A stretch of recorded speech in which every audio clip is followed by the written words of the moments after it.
I am here today. I've got the asset viewer up and running for the project today. And I'm going to try to run the simulator inside the asset viewer and use the results of the simulator, use the steps going on in the simulator to arrange the sprites so that I can actually see the simulation happening. So let me, since I was just playing with this before officially getting started, but we can look at how this works real quick. So I've got a space where I can kind of look around. I can zoom in on the point that I'm looking at. I like, and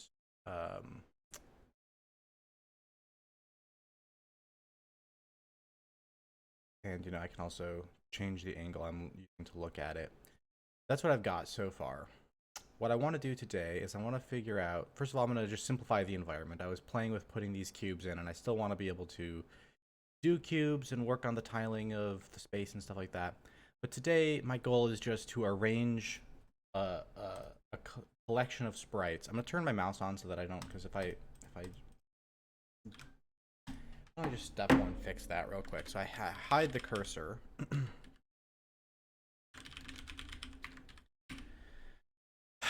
By default, because I like to get this thing out of the way. Right? I don't. Maybe I should just tell it not to show the loading cursor. Pointer. What is it? Cursor appearance. I don't have the Mr. Fourth layer. Let's go load this project. And then go back to RPG Simulator. Load this project again. Now, cursor appearance, pointer. Does that do what I want? Yes, okay.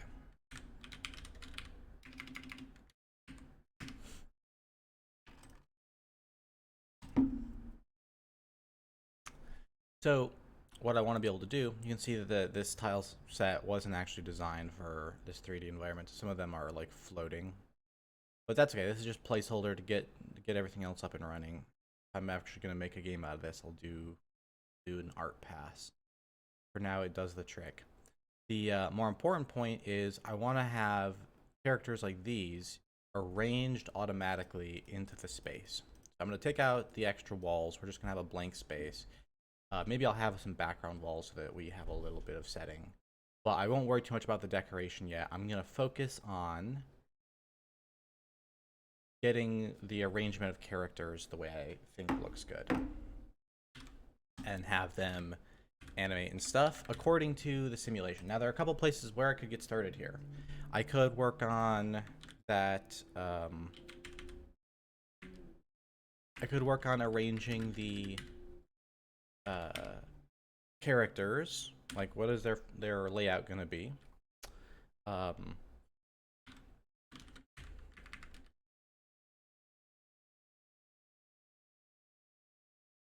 Draw sprite.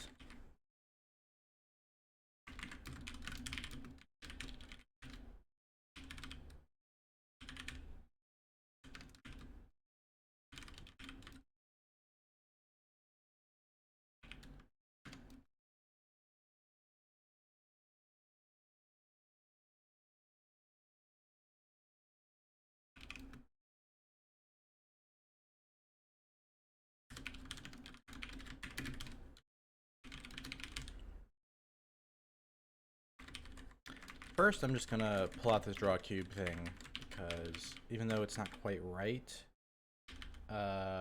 based on what I'm imagining doing next, it'll just be easier if I pulled this out.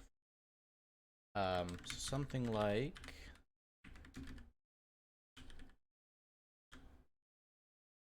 this. And replace the strides with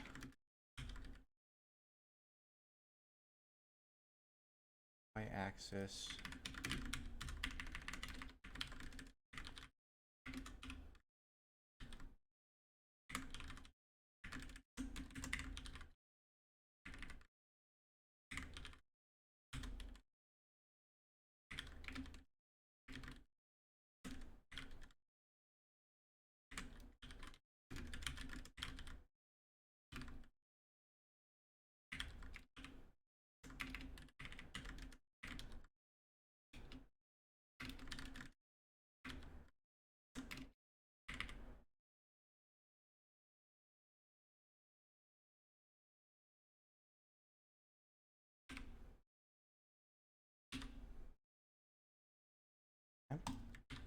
That does nothing because I didn't call it yet. Oh, and I also want to make sure. Yeah, okay, I did that. All of this and this getting replaced with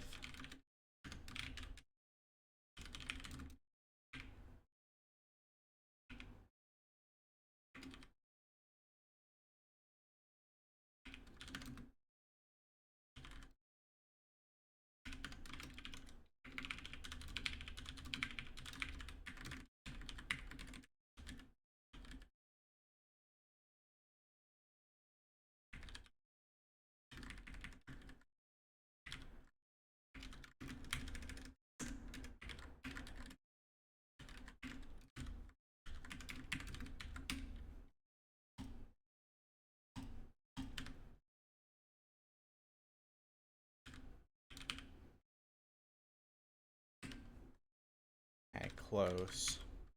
Now what I want is I'm going to draw several copies of the cube stacked on top of each other.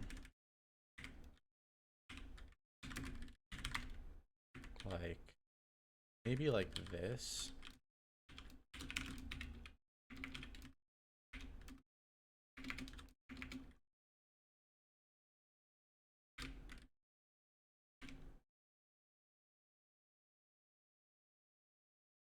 There we go.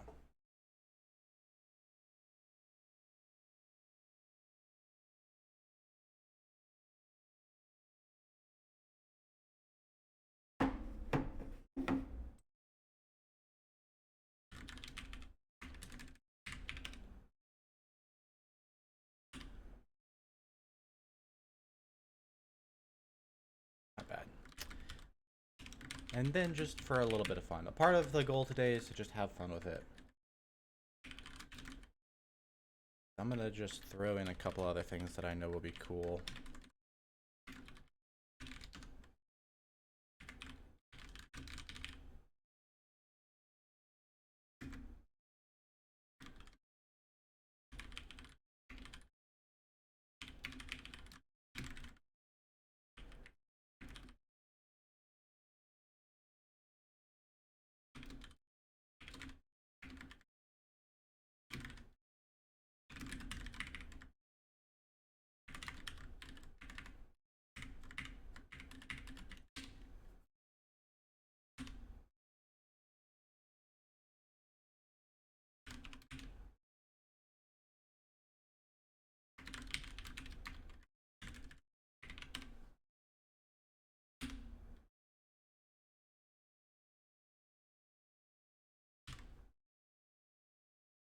Where is this? Okay, I might need to go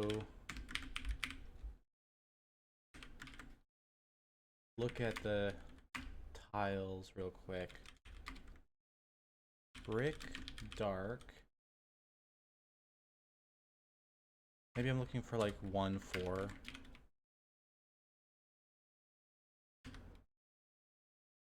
There it is.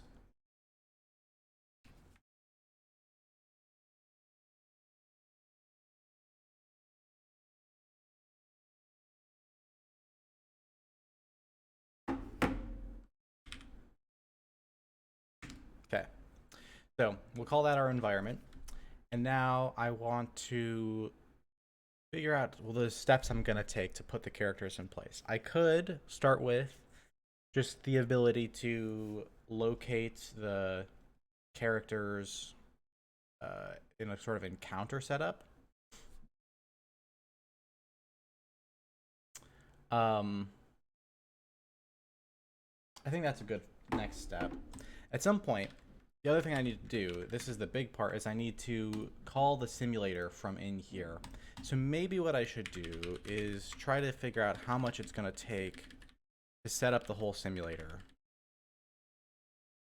The simulator requires all of this, all of this, all of this.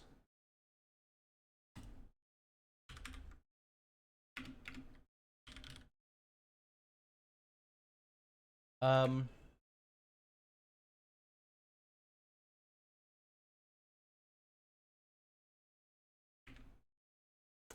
The question, I guess, is do I want to merge the folders for the asset viewer and the simulator now, or do some renaming or something? Let's do this. So RPG simulator source. I don't need the old one anymore. We're gonna be done with that. This is gonna be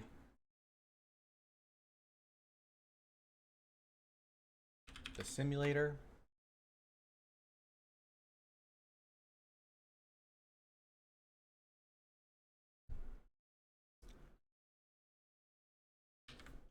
These are gonna come out here. These are gonna be main. Like, maybe like full.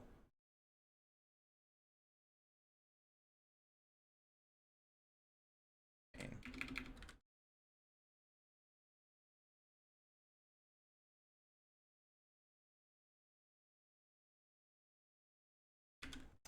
And then this will be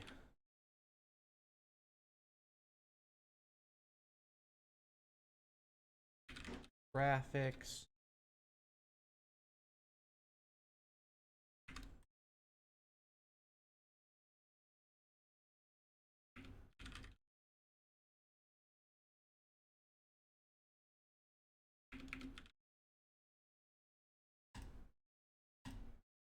No, not this one. Um,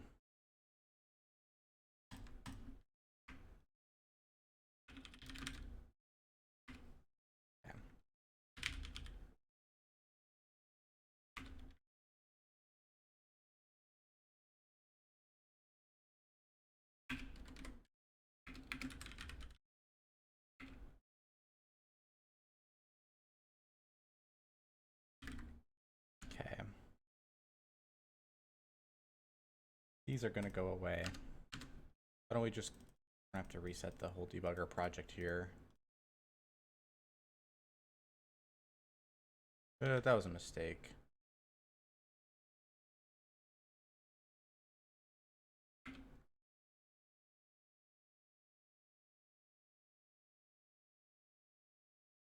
Can I not get... Ugh. Okay.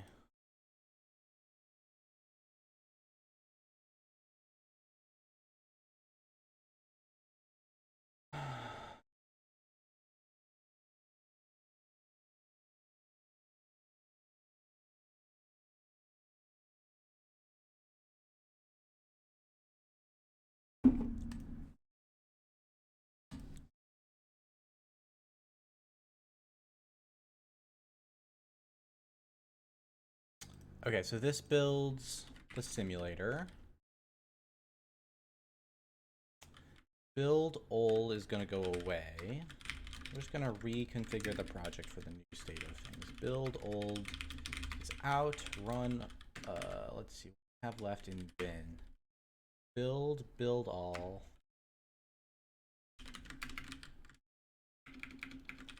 rpg.main.c. rpg.graphics main.c.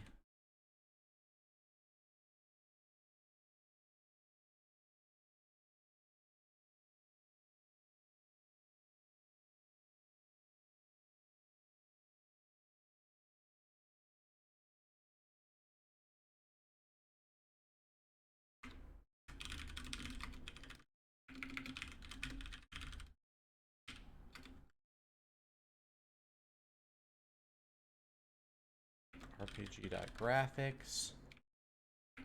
rpg.graphics main.c. Shaders. Okay.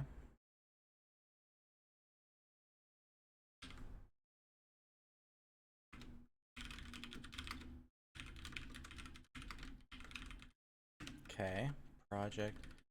This will be called, rename this to run graphics.sh.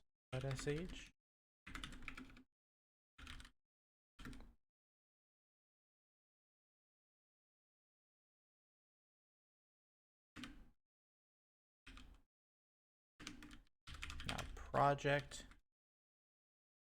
build asset viewer. It's gonna get replaced with graphics.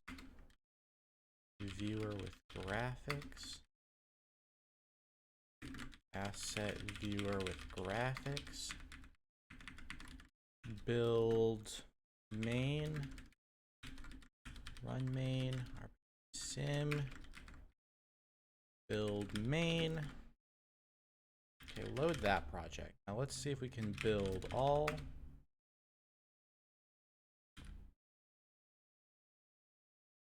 Right. So these are now going to get replaced with simulation. Include rpg.simulation.h. That's going to go and live in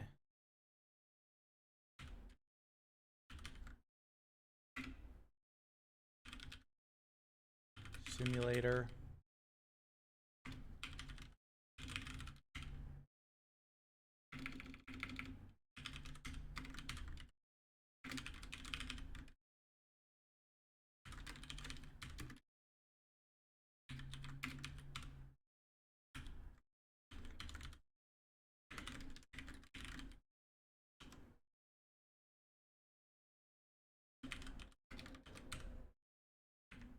Similarly, simulator.c, rpg.simulator.c, all of these.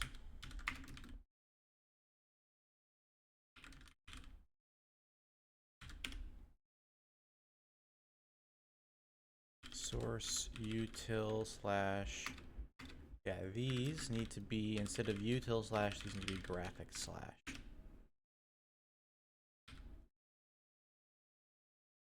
Okay.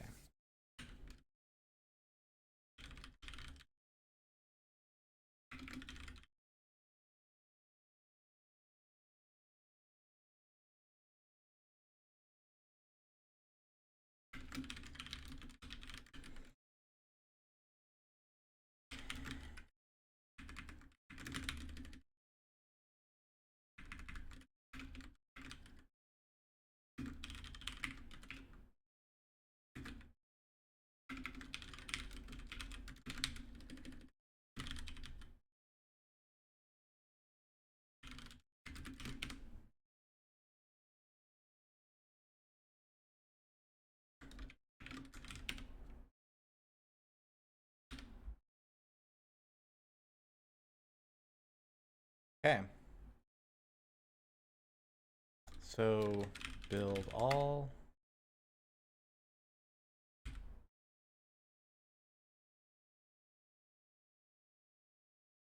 Okay, why is that suddenly not able to find free type?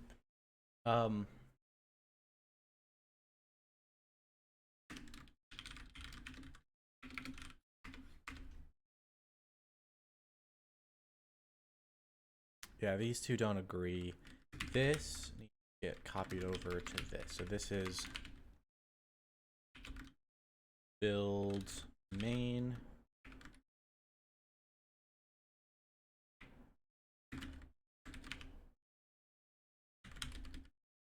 Build graphics main.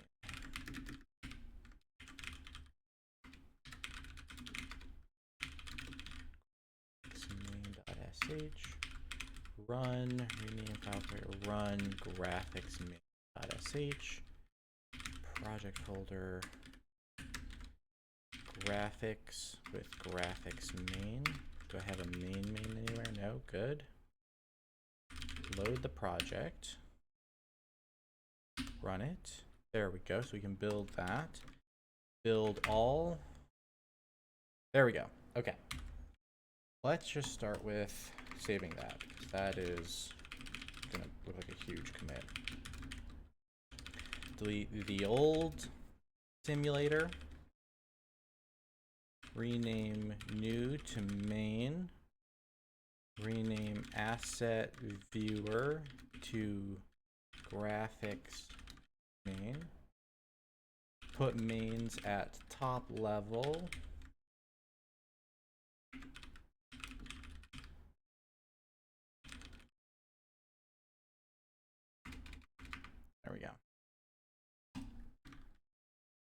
Now, graphics main is thinking about becoming a depender on the simulator.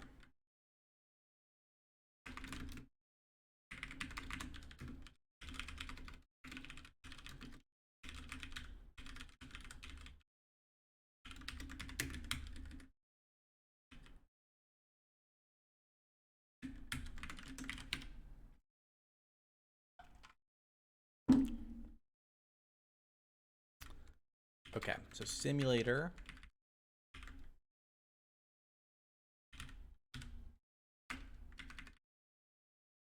won't build without some extra help. We need self image and we need symbol set, and we also need self image C.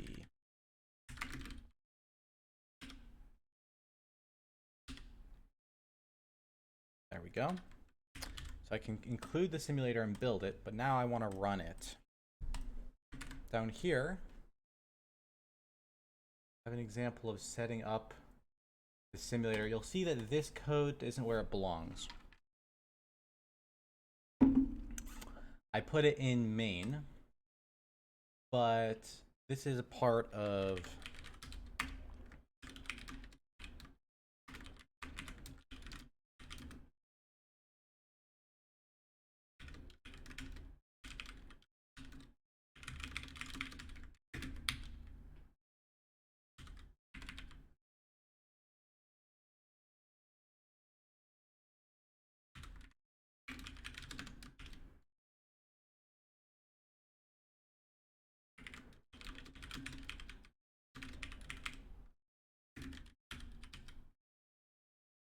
yeah, this needs to get split out. I have a to-do for it, which is separate the context for the static initialization and the simulation data. That's what the issue is here. But we're making progress towards that by doing this right now.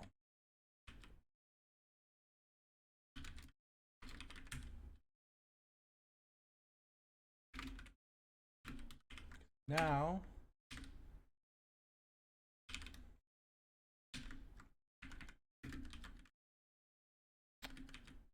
all of this is going to go and live where it probably really belongs, which is right here.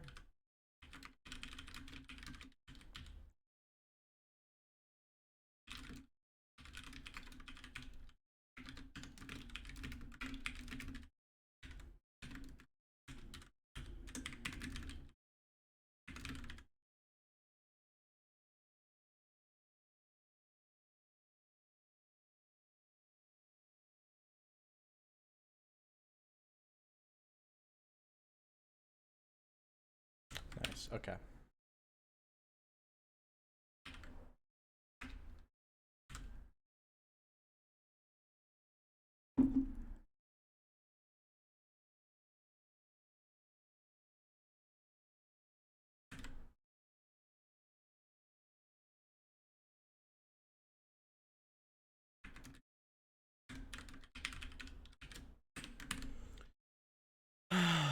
um,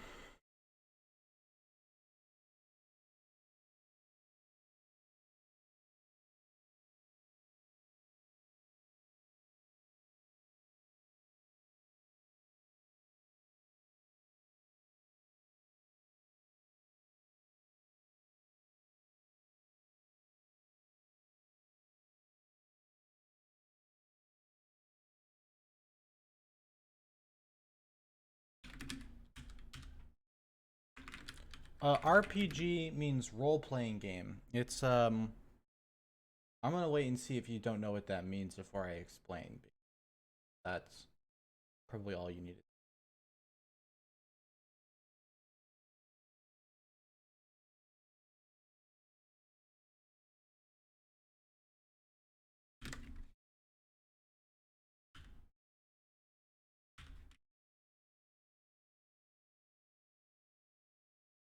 Yeah, well, it's a simulator in the sense that you don't play it. I'm currently setting up a graphical viewer so that we can see it happening, which we haven't had before. We've only had logs of what happened, like text logs. And so I've got this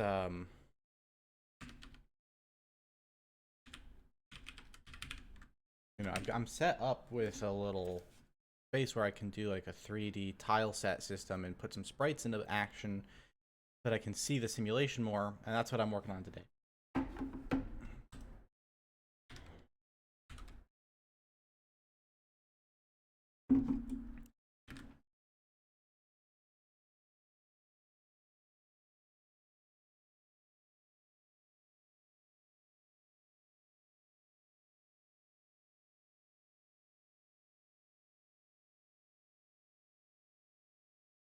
Create a window. But it's a simulator because of the fact that I don't have player controls outside of the camera controls on the viewer, which isn't even the simulator yet. No I'm just now attaching the simulator to the graphics. Init.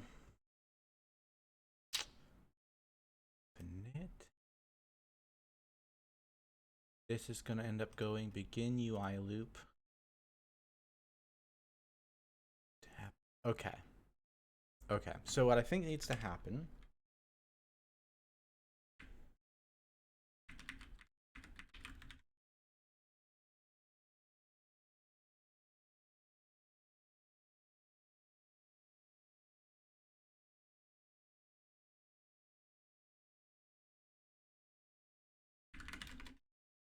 simulation context. We're going to put that in, well, let's just take this whole thing, app init.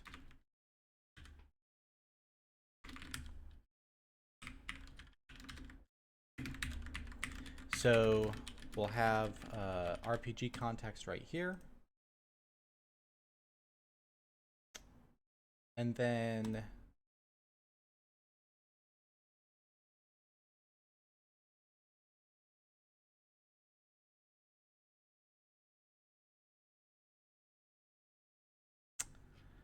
I think the next step is we need to run it.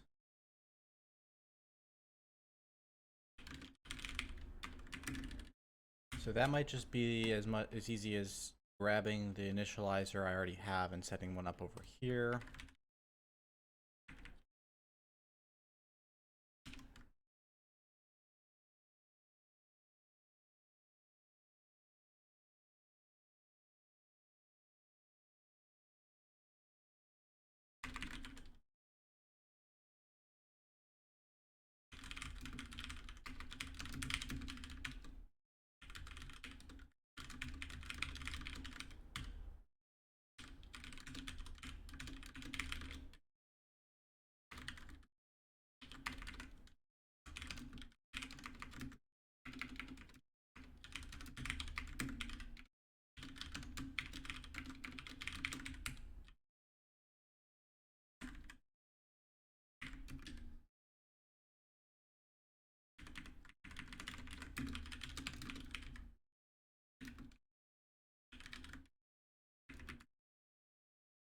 So I should be able to initialize. Why don't we start simple and just try to initialize some basic a basic encounter. Hey Maria. I'm good today. How are you? So that's init.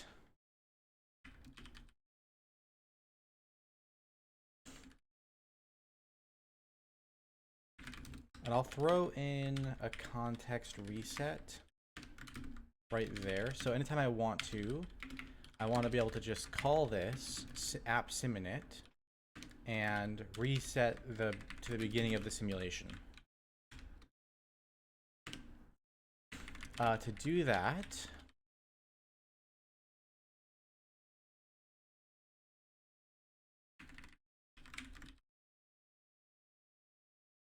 I need controls now. What are the controls going to be?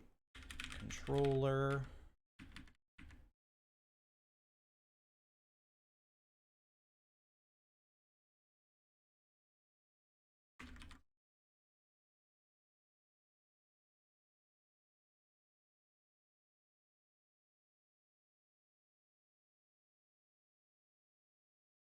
Here we go.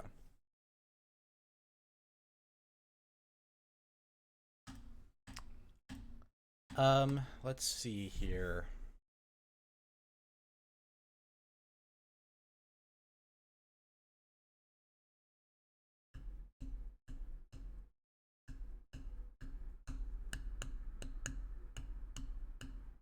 Oh, really?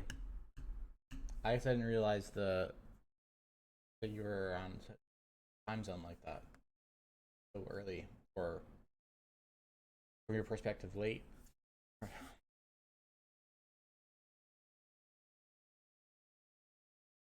Okay, so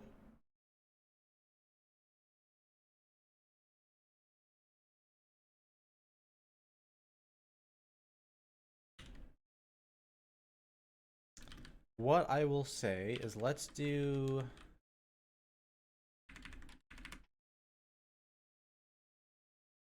app sim init right here by default. And then let's also say if I come over here and I do graphics input key down, input graphics input key R control, then app sim init again.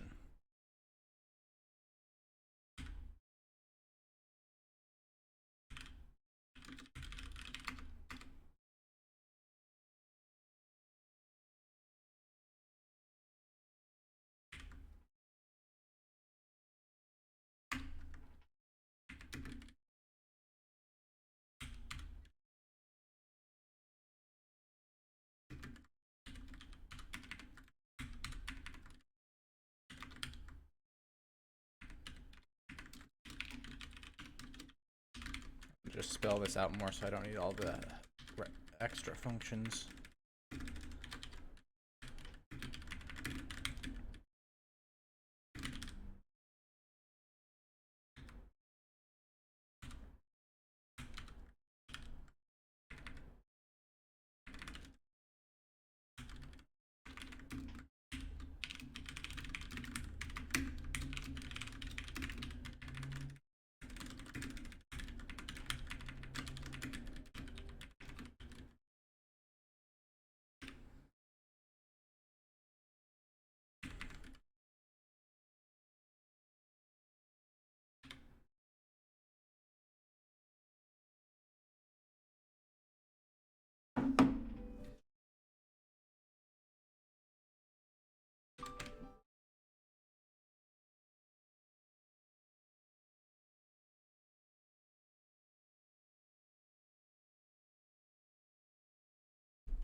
Be good. Okay. So, what's next? We've got the simulators in there. Still can't see it. So I think one thing I want is I want a text display of the current state of the simulation. So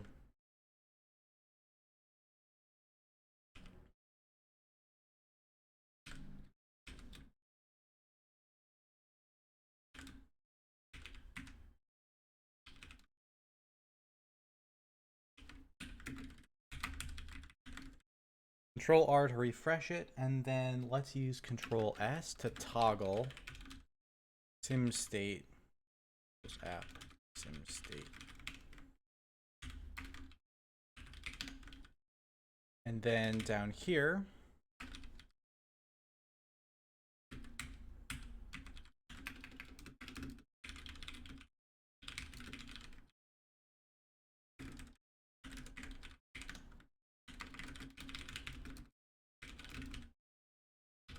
now in the simulator itself, there's a spot where we do this, yeah, this thing here.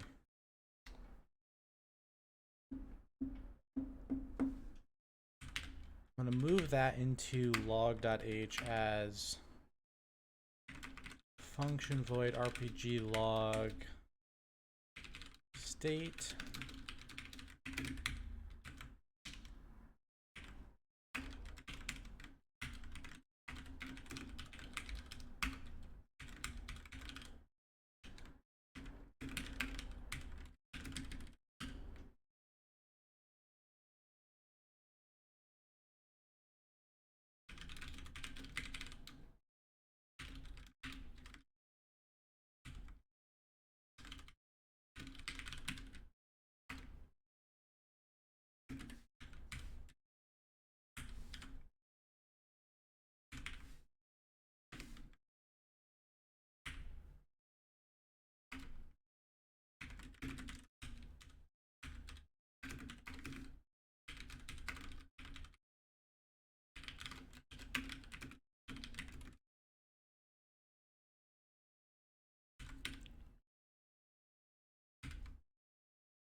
Okay, enable logging, and then do RPG.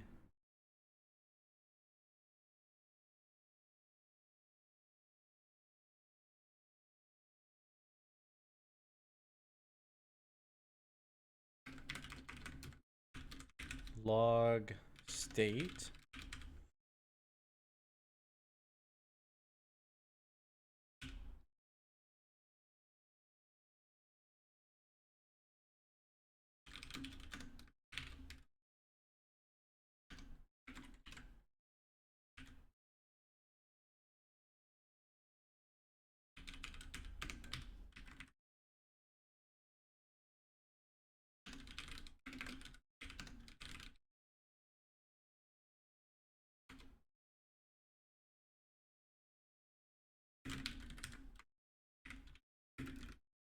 This might be bad.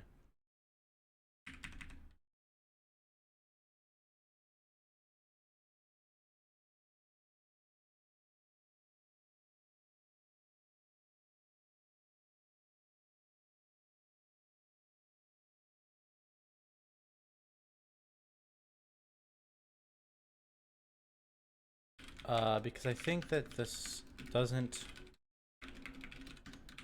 have any way to clear the log.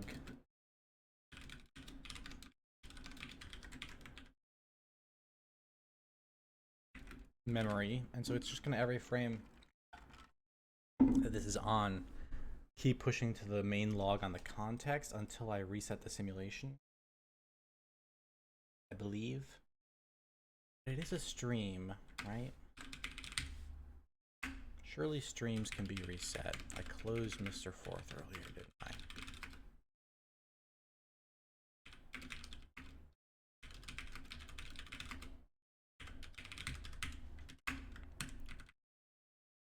Yeah, so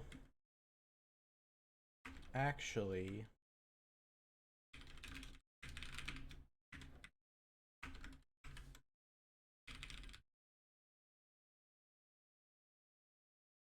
the log is just a stream.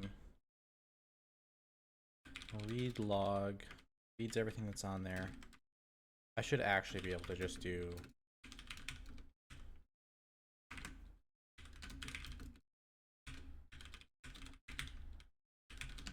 this.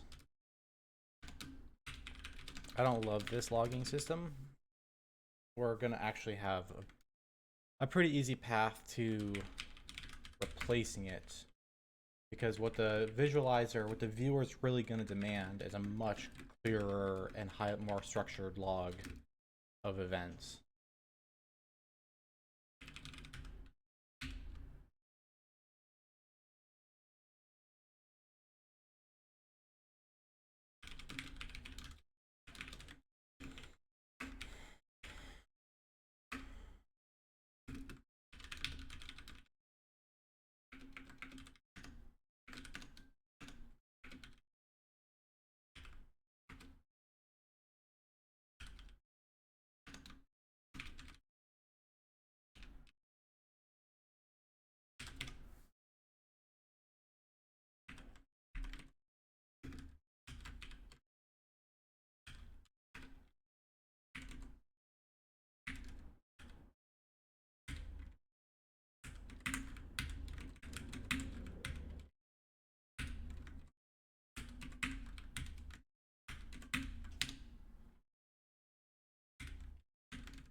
Hey, welcome. Yeah, you should definitely try Forcoder sometime. Um, if you have any questions or anything, the best place to go is to go to the Forcoder Discord, and I can link you to that if you haven't been there. Folks there are pretty good about helping new people set up. They got a lot of cool community customizations and stuff. Yeah. We grab the state. Now what I have to do is I have to split this up into lines. Because my string renderer doesn't handle new lines. Right? It's not a text view. It's not a buffer renderer. It's just a string renderer. So if the string has a new line, it kind of goes too far. I want the state string split by new lines.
Okay, now if I do Control S, do I see it? I don't see it. These show up. Well, I realize now that I've got a background, I might have picked the wrong color of text too. Probably just have all the text be white with a black drop shadow behind it so that it never disappears. Where did that control go? I thought I set it up. Yeah, sim state. Okay, so this should be showing up if it's working right. So I think it must be working wrong. Let's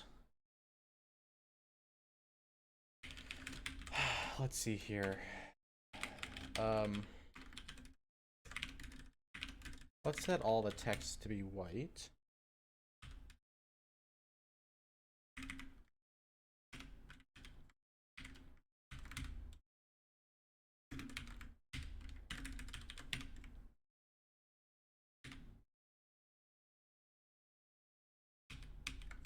Nothing there. So let's do here. Time to add a target. Oh, you know what? Before I do this, let's go hop in here. Free type we want to keep.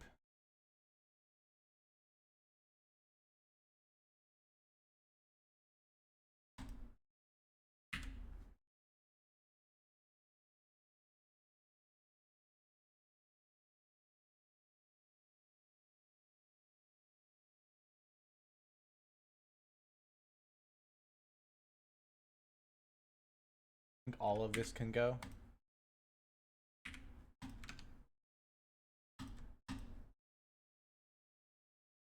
Build all.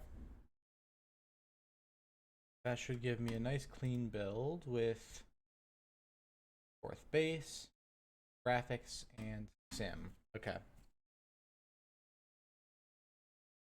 Now add in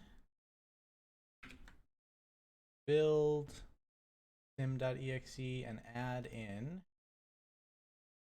graphics.exe. Let's pick graphics and run it. And I probably lost a font file just there. Like, what's the font file this is relying on? Probably Liberation Mono. I have a liberation mono sitting over here in the forecoder, ship files.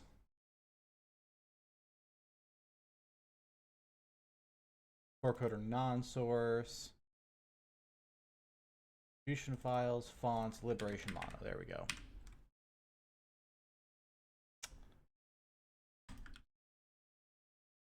Here that you need this in the build folder.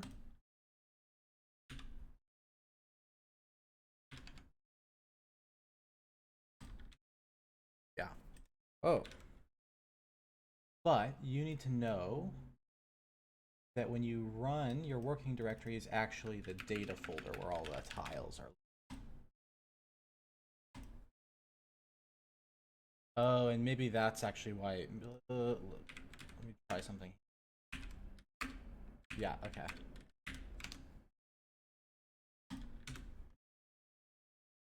Perfect.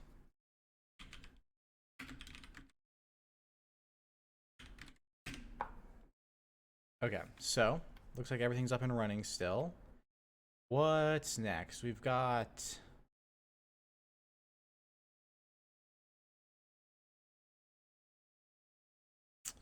um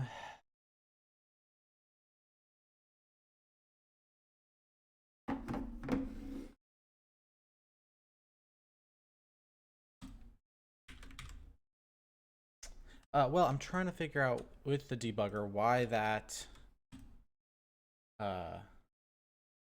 sim state thing isn't working.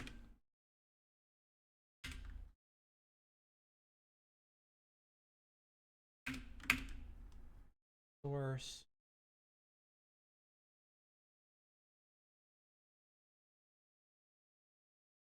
In sim state.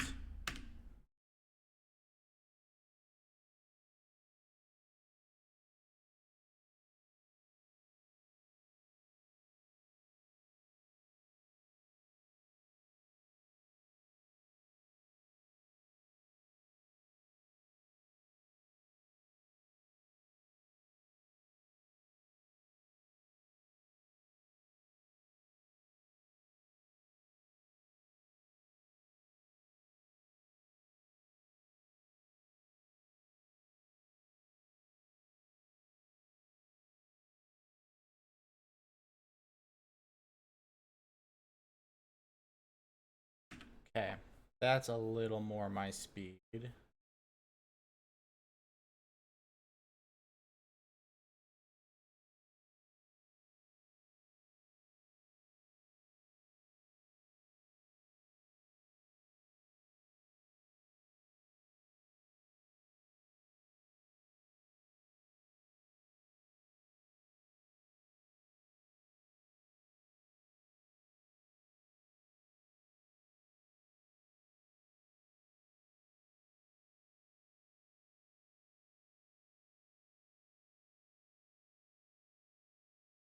There we go.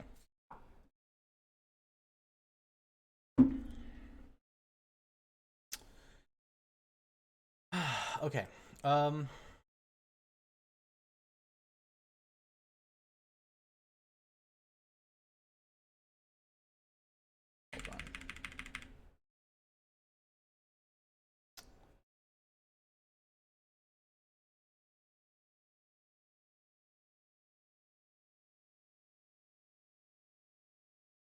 Yeah, this is awesome.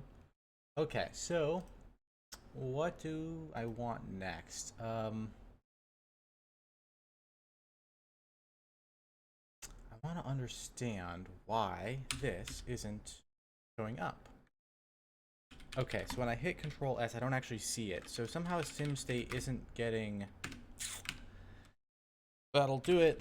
The toggle line says don't toggle. It says preserve. It's the identity function. It's supposed to be the toggle function. Boom. So there's our farmer party and our adventure party. If I were to turn on this, you'd see that the reason it's right there is because of that. That looks like that. Good. Let's do something. If I were to start moving the camera around, I could I could get it right here where we wouldn't be able to see anymore what the current state is. So I want to actually, before I move on, fix that. And the way I'll do it is at the level of drawString, I just want to leave things the way they are. But then I'll add in, like down in here, I'm putting in like higher level draw commands.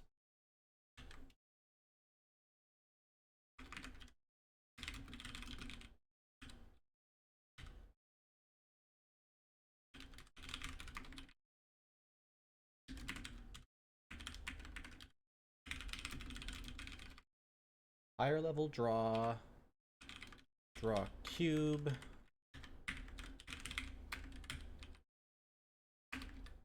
drawString and drawString F are not higher level. I want drawDebugString to be higher level. Those are going to be the new ones. Going to go implement that in a sec. Draw checkerboard background is also a higher level command. There we go. Now this one just going to be like drawString F. It's just a var args unpacker, but it's going to call app draw debug string. Now this one is app draw string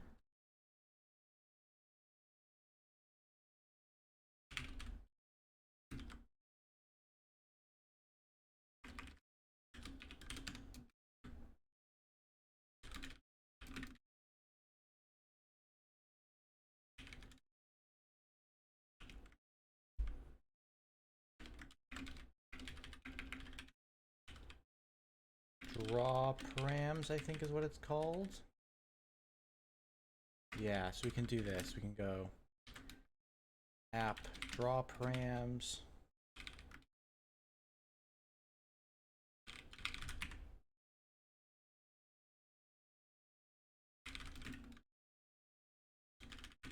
Draw push params, app draw pop. So it'll restore the text afterwards, and then we'll do color equals params dot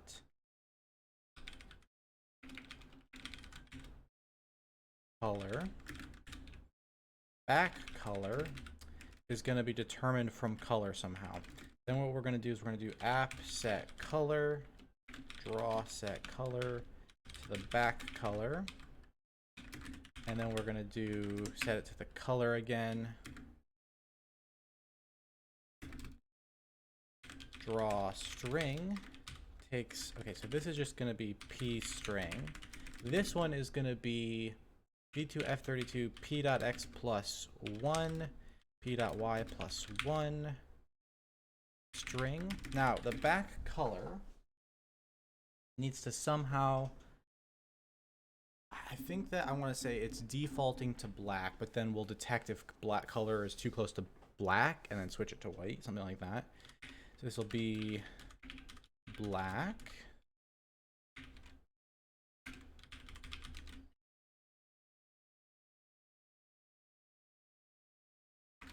If color.r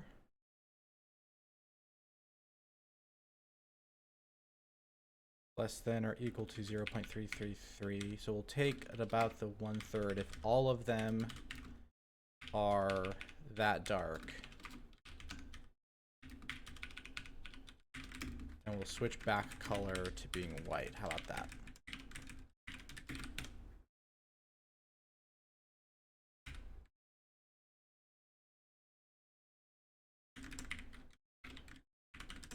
Right, I don't actually have RGB options, X, Y, and Z, W. Boom. Now, nothing changed because I didn't actually say draw debug string anywhere. Draw string.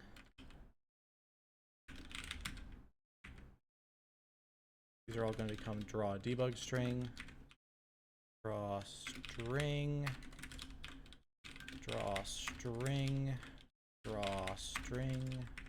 string, string, draw string, draw string. Okay, that should do it then.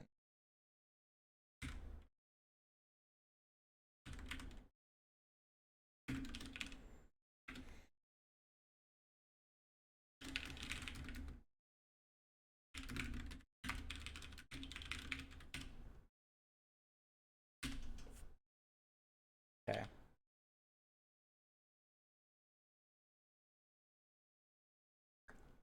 Nice, but it's not enough. I want to push it a little farther. Let's try 2 instead of 1.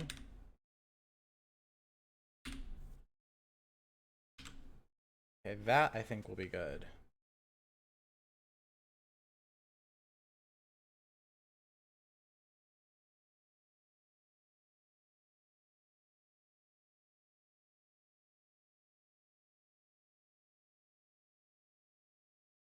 Looks like I want to do it a couple of times or something like.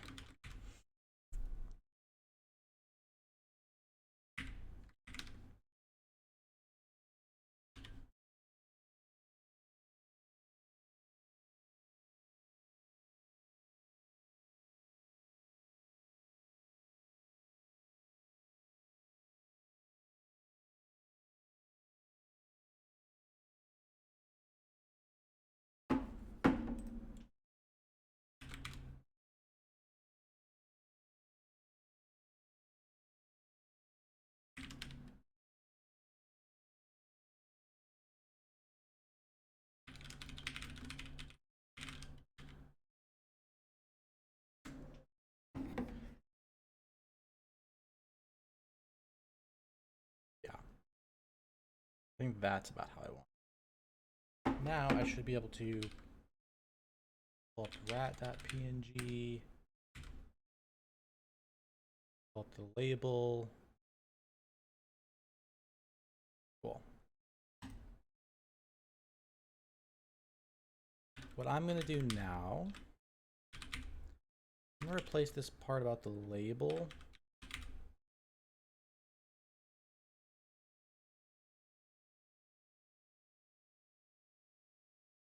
This is going to be like, what is it? It's not just the label anymore. It's the label together with the center asset. This is going to be like asset viewer.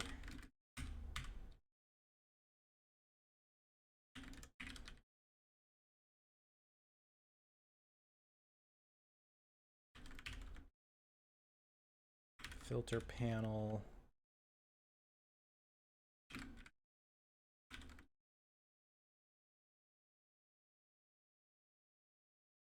Oh, right. It has to go separate. View asset does not equal 0 and asset viewer.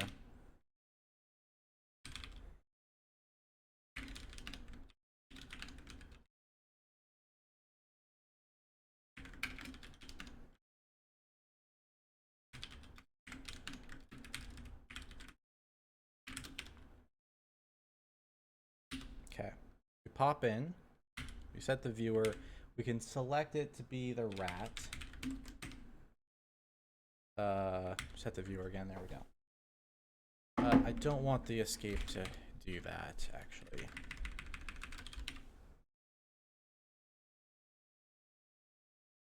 Okay, viewer. Let's get rat.png up in here, and there we go. That's what it's like. All right, so if I want to hide the center asset, I can do that.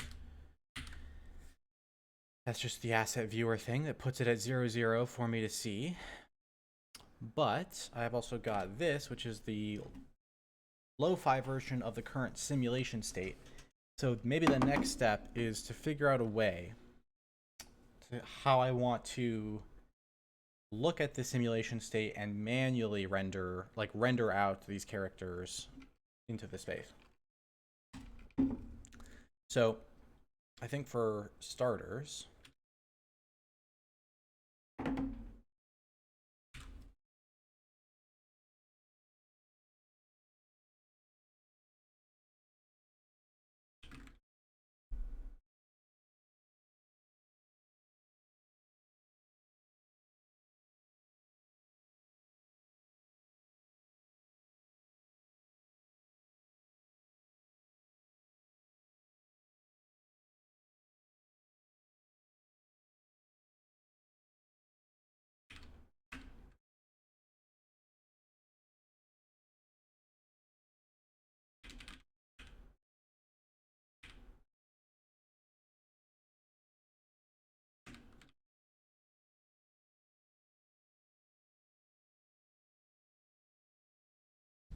let's get...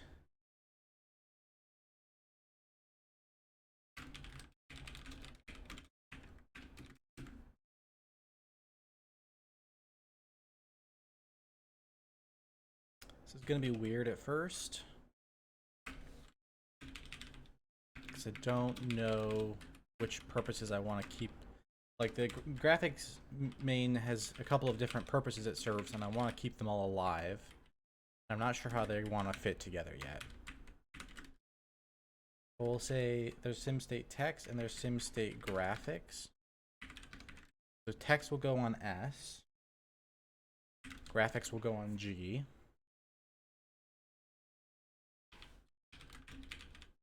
And then asset viewer. Here we're going to do render SimState.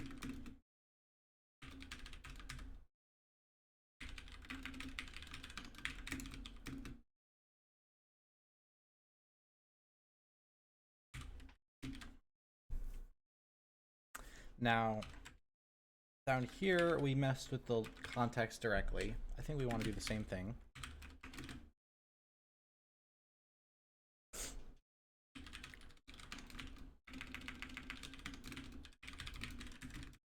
We're just going to reach directly in to the machine for now, to the context, and read out what's going on. So if frame p count equals 1, if frame p count equals 2. So those are the two cases we actually know about.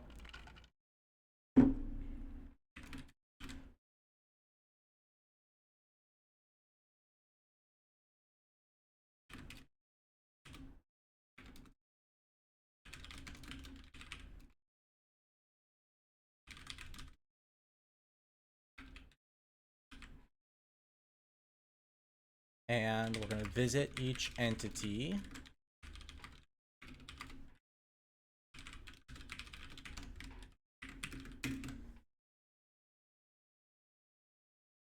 And for each one, we want to draw a sprite. For now,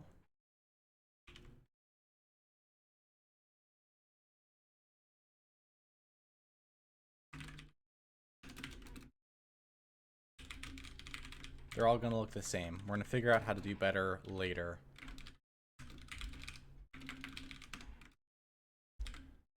Wall bottom character asset. For the character, I'm going to go with human M for now. That's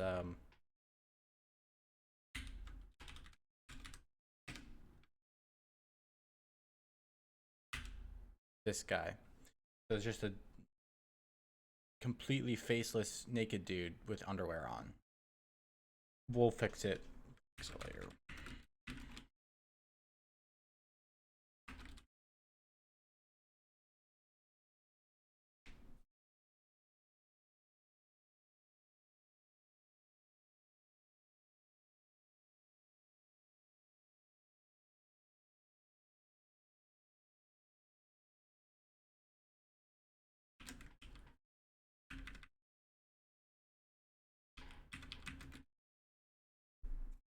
Now, figuring out where this thing is going to go is perhaps the most interesting part.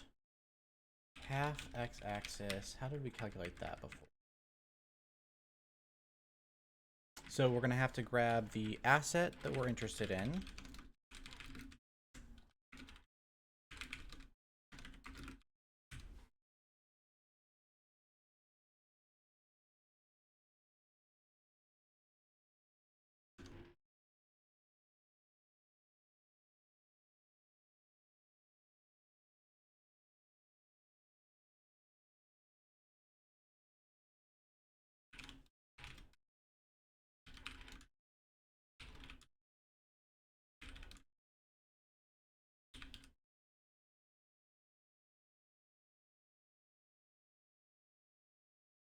I'm going to go with just a hard-coded size for now. with a ratio on the second part to get the right height.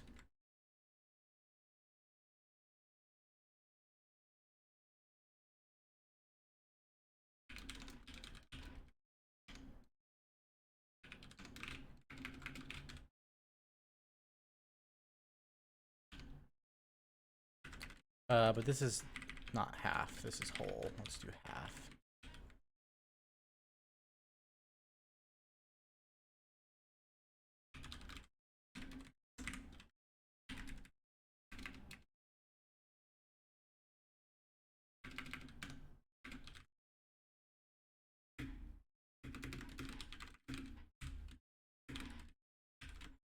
Not doing any transforms. X-axis, Y-axis. Why do I do half dim when I don't even need that?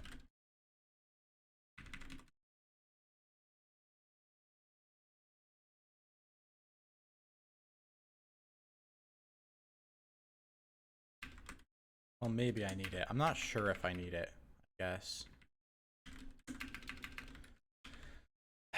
The question is, how am I going to pick the p-value? And the p-value is...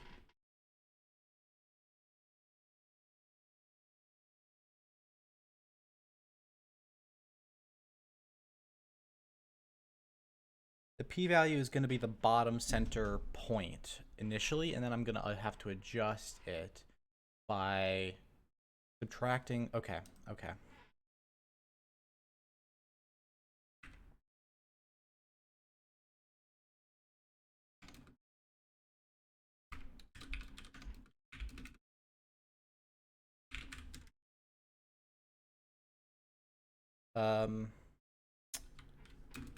Minus x-axis dot x times 0.5 minus y-axis dot x e dot y minus x-axis dot y times half minus y-axis dot y.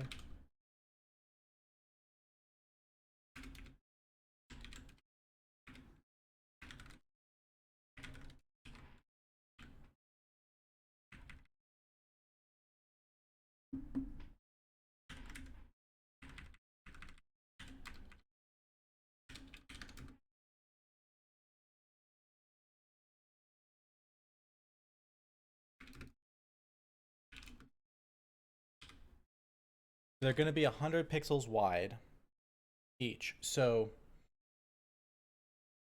the space between them should be a little more than that, like 120.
Okay, not seeing anything yet.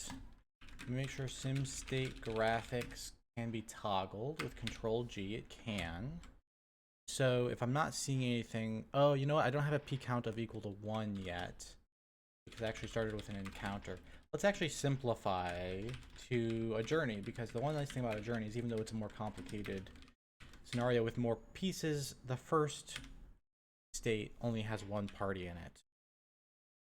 And yet I can't see them. Okay, so now what?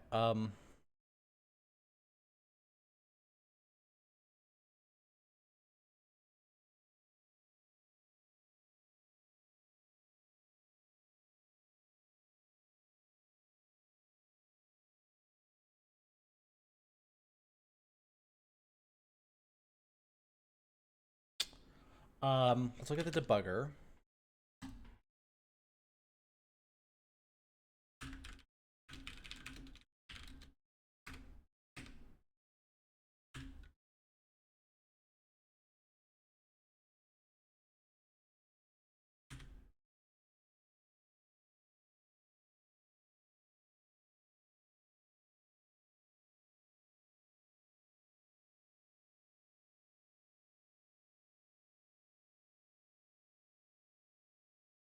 Okay. So we are setting SimState graphics. Come here. Machine frame isn't 0. P count. There we go. Oh, is the character asset not getting set? No, the character asset is set.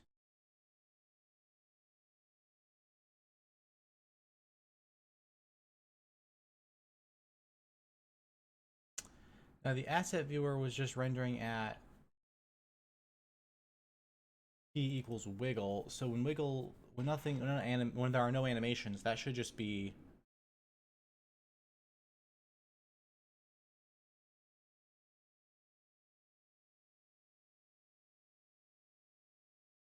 Wait. No, this doesn't seem right. Okay, hold on. Let me think. I'm giving you a point on the floor. Y goes up now. I'm very used to 2D land where Y usually goes down.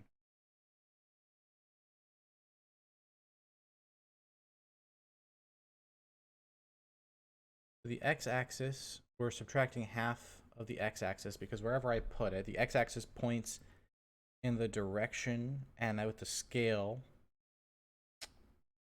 that we want to place this thing, but we are placing it anchored at the center of the x-axis of like the width of the sprite. So I'm subtracting the x-axis, half of the x-axis, so that center lands where I mean it to. Then I'm adding in a whole y-axis. I think that's the right idea.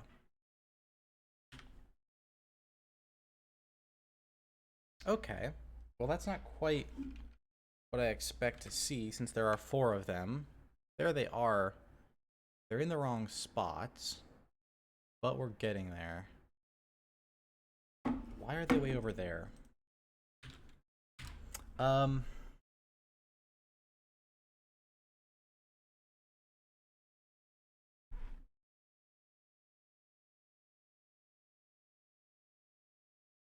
Because this should be negative, one thing. Or at least one thing that's an issue.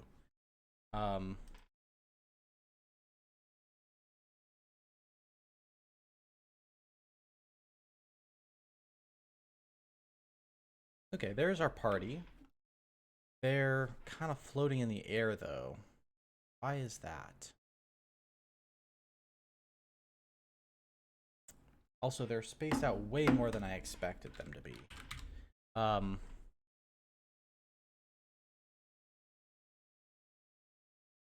Oh, I gave them a half dimension here. I'm not sure that that really explains it. But there's the size they're supposed to be. They're definitely too big. Postman, I'm using OpenGL right now. I'm not like married to it, but it's the only one I know super well. So I figured I'd start there. Let me think. Why are they floating? That's the first question. Does it really want me to use a half dimension here? That doesn't make sense. I don't want to just haphazardly guess what it... The x-axis has a 0 there.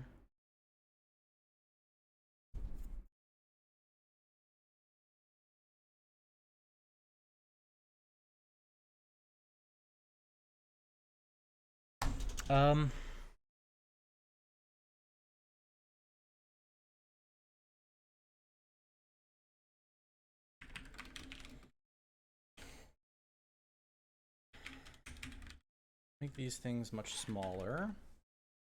Space them out less.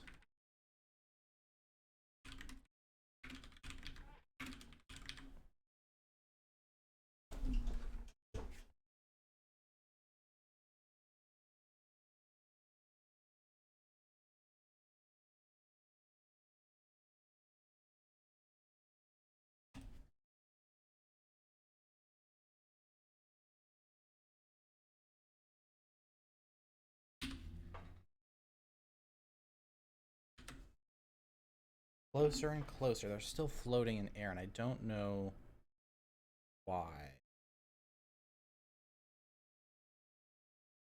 I'm going to confirm a few things are the way I think they are. I believe the floor is rendered at a y of 0. Yes. So if this thing has an asset height as set here,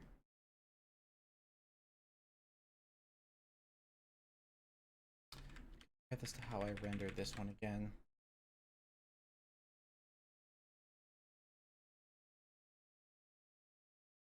Interestingly, do you see this? I'm like,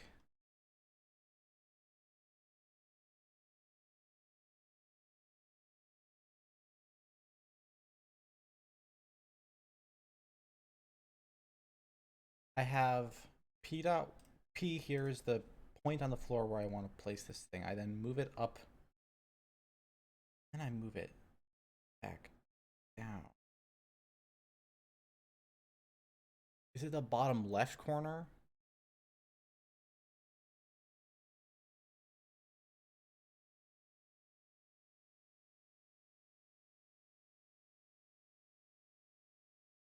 If it's the bottom left corner, I would actually add in 0 of the y-axis.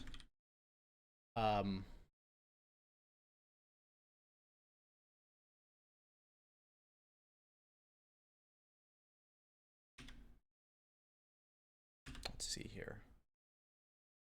That's probably right. Yeah, okay, so we got our 4 people hanging out, venturing. Kind of smaller than the tiles around them by a lot.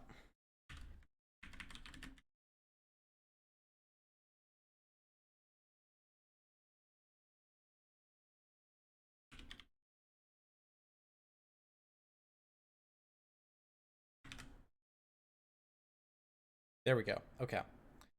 So there's our party in this first state here. Just lined up in a row. Do whatever we want with them. The idea here would be to replace this, which is just spacing them out according to putting them on a line, to some kind of like formation system. We could scatter them around, have them stand however we like.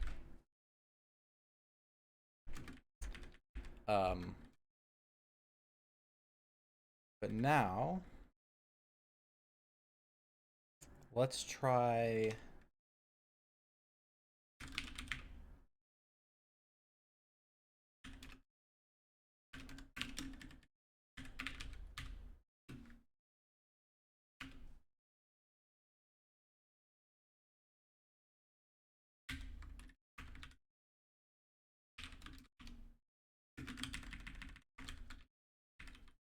this.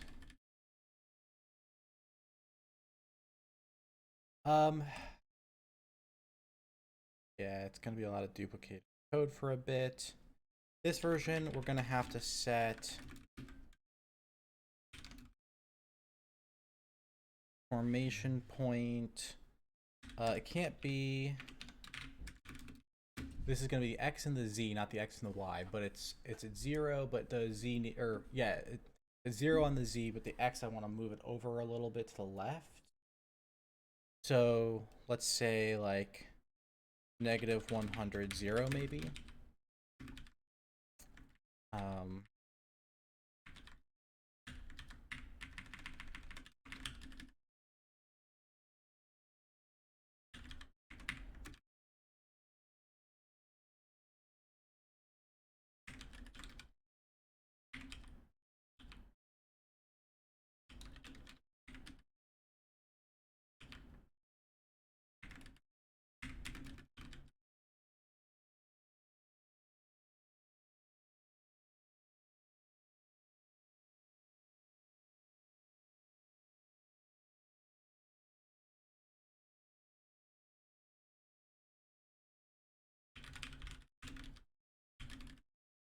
Okay, now P is going to be Q.X, Q.Z,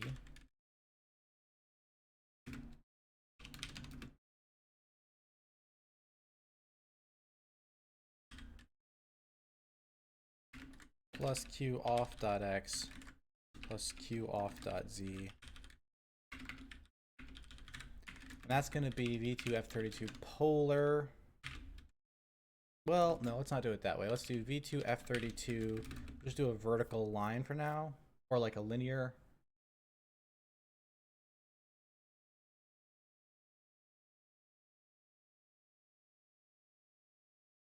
No. We'll do v2f32 polar.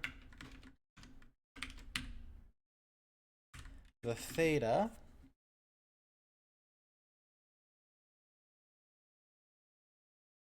See, I don't want 0.25. I want a little less. Let's say like 0. Let's see, 25 would be straight up. I want a little slant like this. So like 225. Right? Just slightly not a vertical line. Let's see how that feels with the amount of its motion being formation x. So this is an amount, a scale factor based on how wide the formation is. That gives us that, and then x plus equals space. Formation x plus equals space. Okay, these are of course y's, not z's. They're becoming z's. And then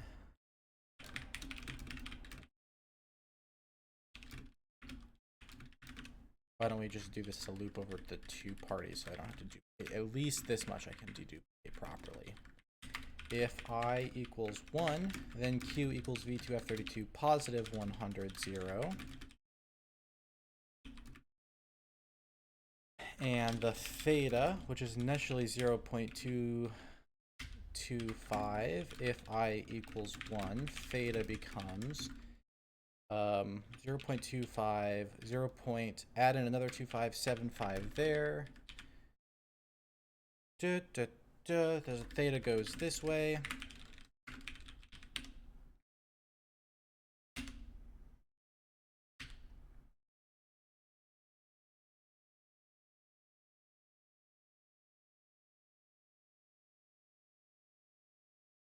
Okay. So immediately we're now hitting issues with the way transparency is being implemented, obviously. But it kind of looks right. It looks like it's hitting the wrong party on the second round one, so we can fix that right off the bat. That should be PI. And now I need to stop and think about what I could do about that. I think what I have to do is just discard the fragment whenever the alpha is 0, and then we should be good to go. I don't really want to use transparency too haphazardly. Like, I'm not expecting to have anything besides full transparency and full opacity in the sprites. But I don't want to have to, like, triangulate the frickin' pixel art, you know, just to avoid having transparency in the system. That seems like a total L. So let's go modify the shader a little bit. FS, if, yeah, I need to, this is the wrong one, not text it. RPG sprite fragment shader.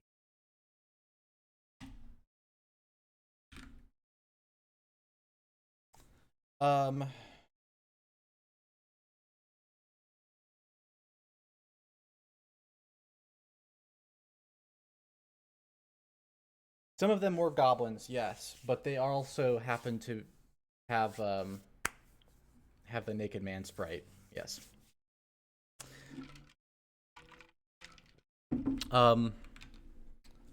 Let's see here. The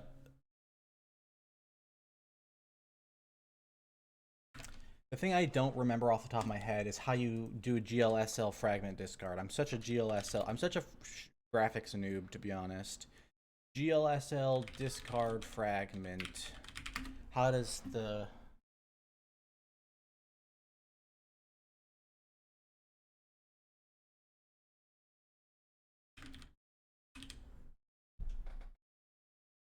Can I just get one sample of the discard command getting used? I just need syntax here, people.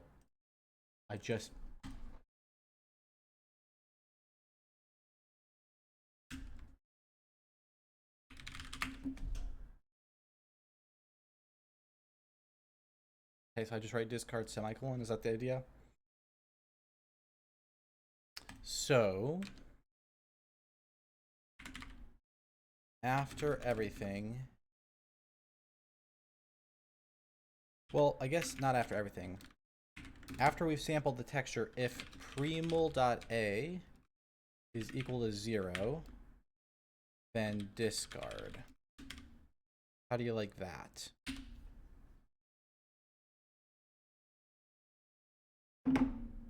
BYP asks, is there a reason for not using pre-multiplied alpha blend?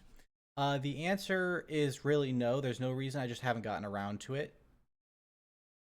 I have my textures set up for pre-multiplied alpha because I need that for the blending to be correct. But on the edges there, but I don't have it set up for, like, the pipeline just isn't set up that way yet. Okay, let's space these things out a little better. They're actually a little too big now that I see them all together like this. Let's make them size 50 again. Keep the spacing at 70. See how that feels. And this negative 100 isn't enough. Let's try negative 250, positive 250 for the spacing there. And let's increase the angle a little bit on their formation. Yeah, there were 8 before because I was rendering the first party twice. And now they're too far apart.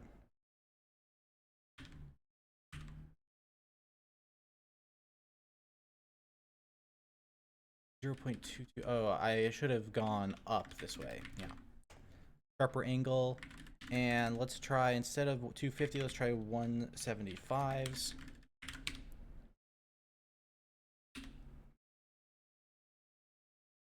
There we go. Well, I don't know.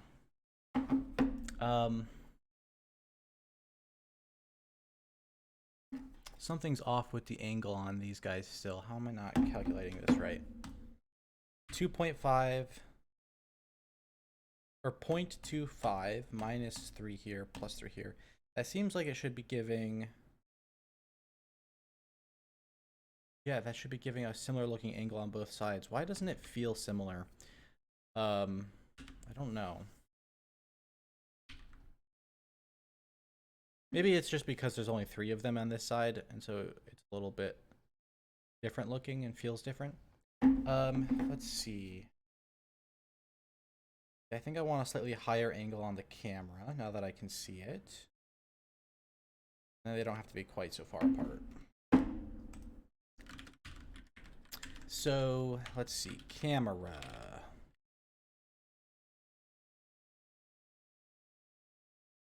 The camera is set up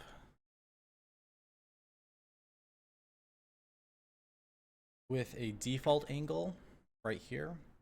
And I want to just tweak that until I like it right now. Too high. So not 0.5, not 1, 0. 0.7. Yeah. And then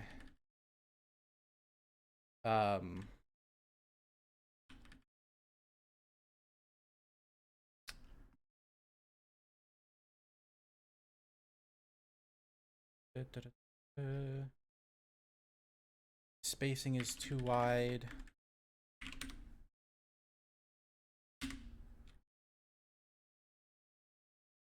There we go. So that's showing us this state: 4 farmers, 3 goblins, but none of them look right. So next options are, I can either move towards being able to animate these, or I can make the character rendering a little more like what I would want.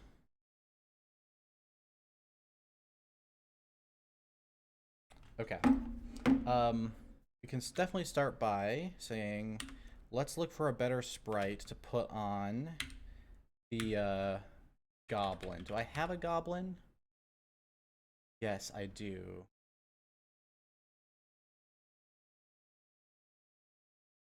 Hobgoblin.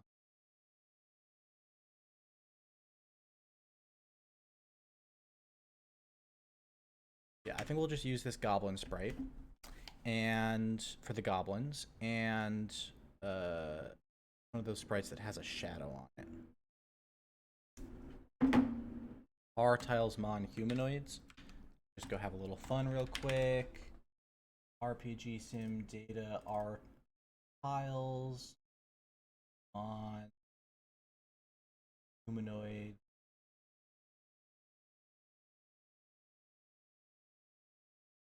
Open with the program.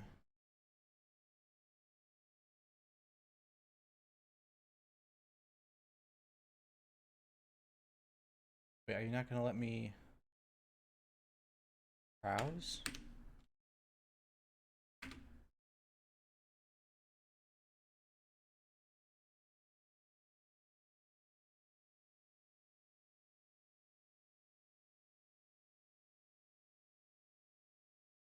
You want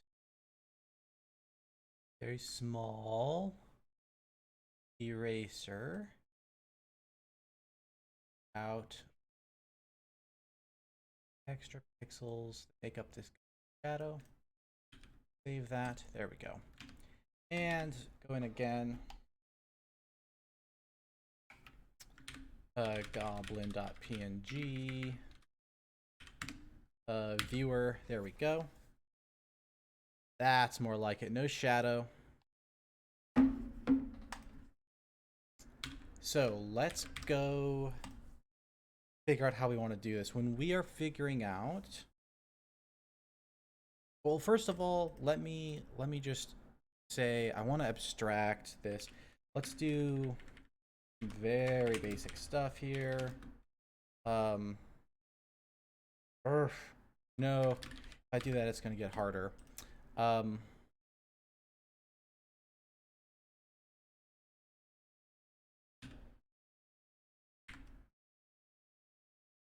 What I'm going to do is say, let's do a loop over the frames p count.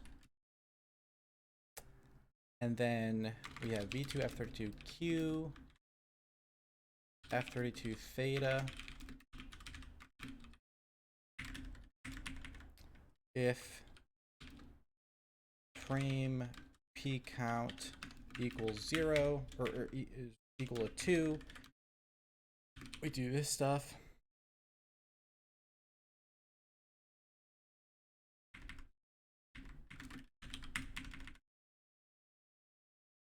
So there's the version for the journey situation right here, and then there's the version for that. But either way, we end up with all the people standing in a line. Where is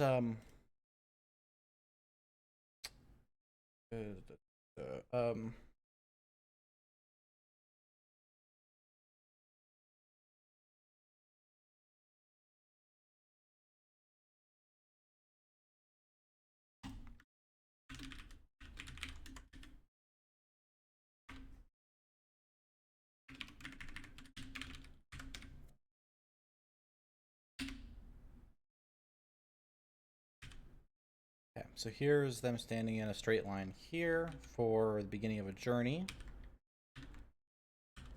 Here's them standing in an encounter.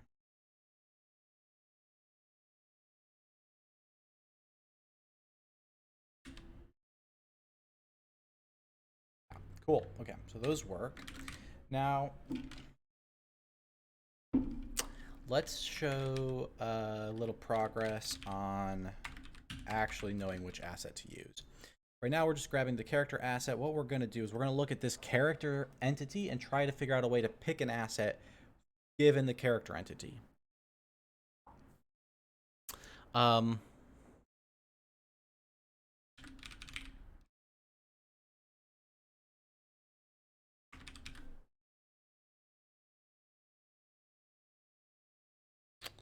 And this is where things get interesting.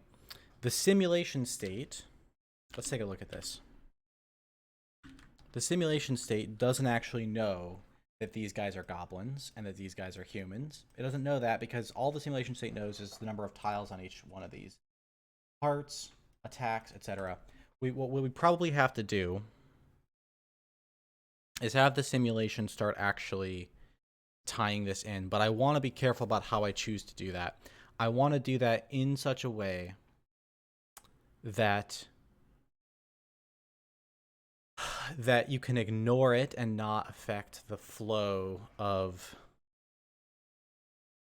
the rest of the simulation, right? The simulation should be able to run without assets being tied in, and at the same time I should be able to tie in assets with ease. Let's see if we can figure out how we want to do that. The first thing is, we know that we want goblin.png.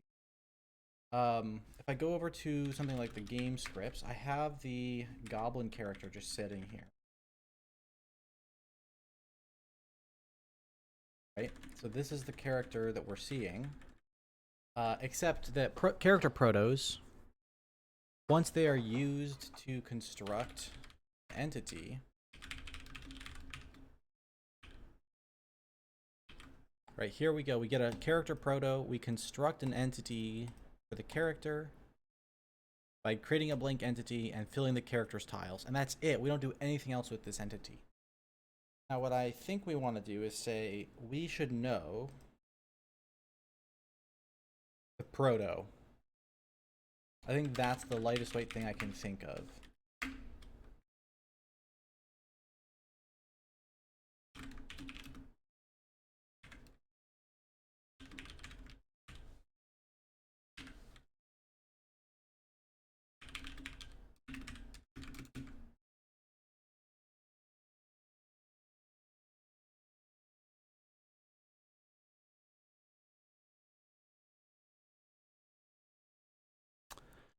Only problem with that is that not all protos have a proto ID. We are running into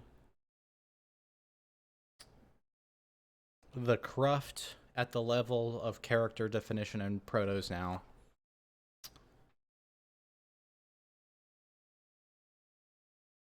Because, okay, so the reason this happens is because I wanted early on the ability to script up something like, so if you go on the Goblin Road journey, it doesn't actually say Goblin here, it just says ++1.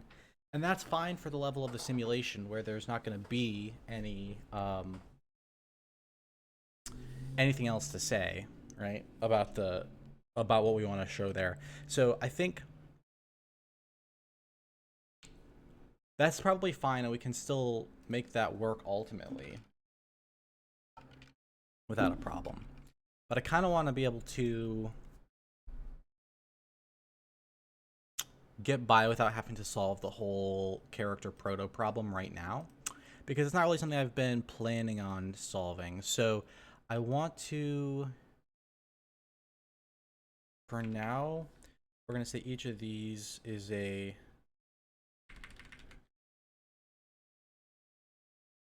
single goblin party.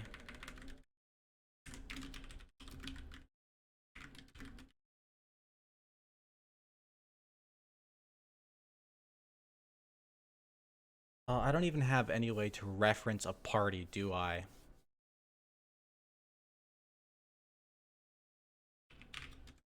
Let's try it. Single goblin party. Does this work? I don't know if this even works. Okay, we're going to take a quick detour here. If I am sitting here in my RPG simulator context and I see, no, this isn't even context, this is more basic, this is a parser, and I see parse route. Let's see this happen. So,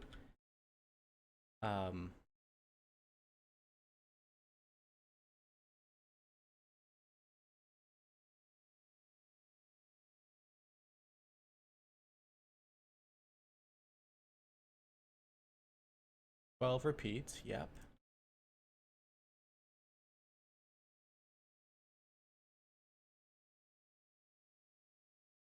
It's expecting a party literal, but I gave it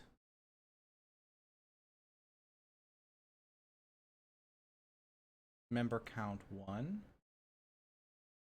Okay, I think this will work. Let's see here.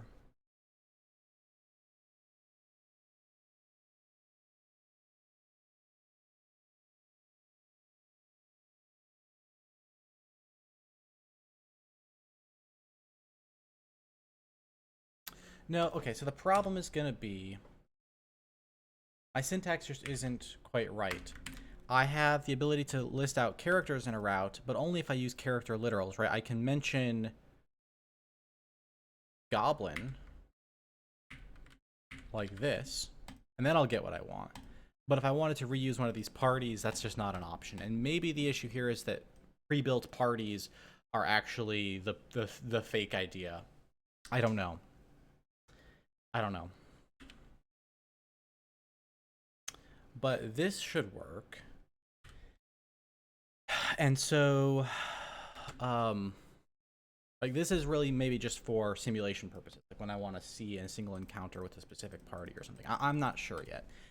But with that in place, now I should be able to say something like, what if I want to extend the goblin proto? So when I create a character, I'm going to ask for RPG character, or yeah, proto, or ID from proto. That should do it. Character proto. And then I just got to make sure not to use any character literals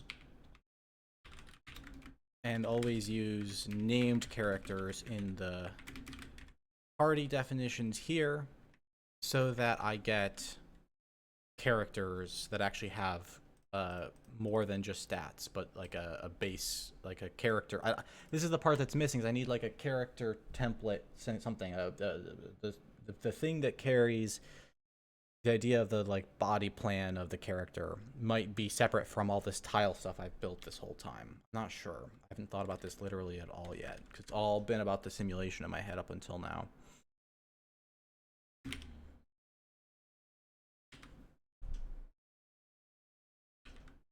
Okay. Still nothing, but what I want to do next is say, in something like this, what if I wanted to say,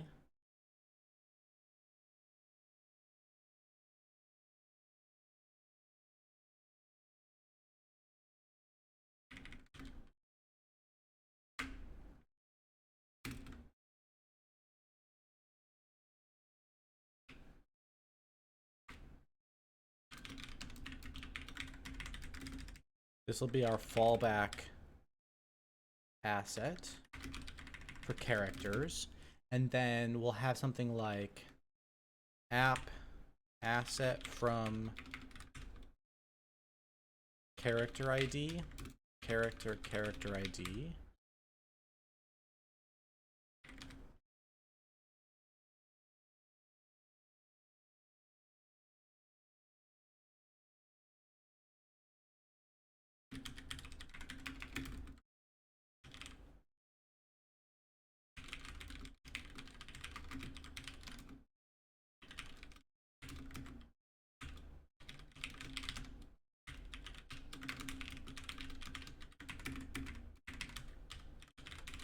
Simulation control.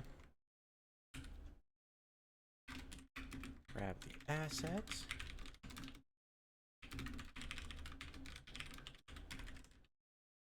And here what I want is, well, it's not yet determined, but essentially what I'm thinking is the next big step here is to go like something like RPG dot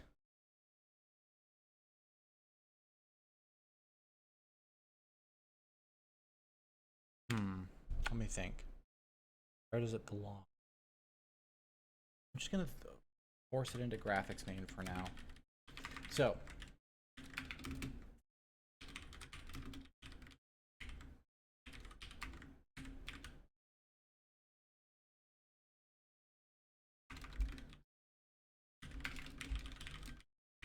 graphic scripting.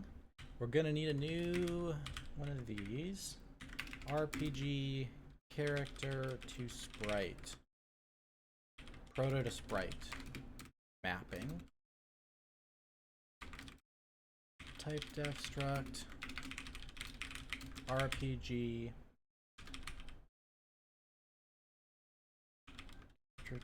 sprite.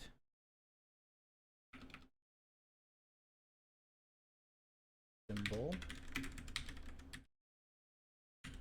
It's going to give us a character ID and a string 8 sprite name. That's how we identify sprites right now. It's going to look something like this. RPG character to sprite symbols.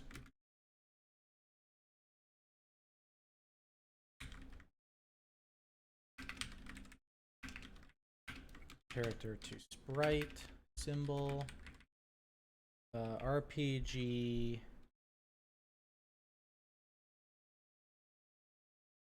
graphics.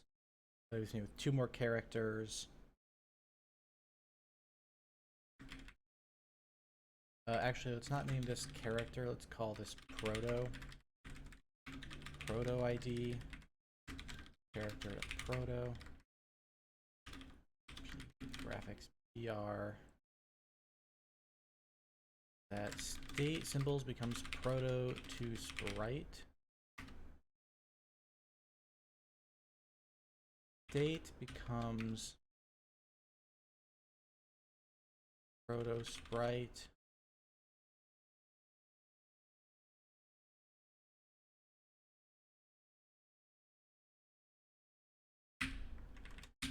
I don't need any of this.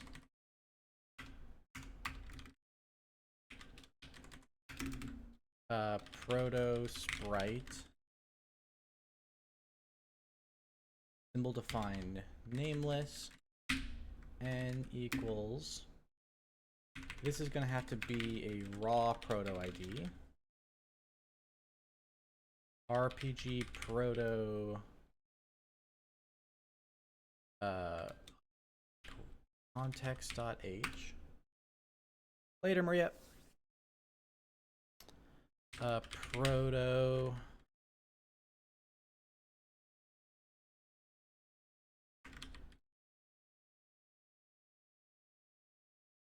RPG proto raw proto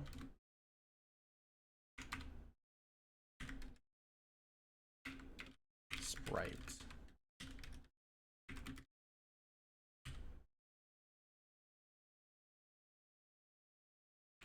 And then over here in graphics main,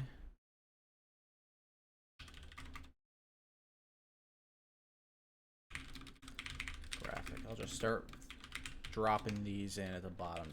Proto to sprite. So the goblin is going to go to goblin.png.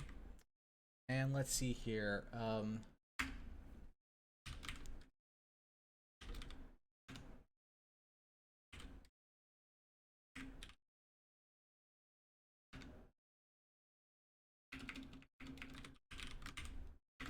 Sleepy Shroom is going to go to, I don't actually know to whom this goes yet. Let's look for mushrooms in the viewer real quick. What do we have for mushroom characters? Wandering mushroom.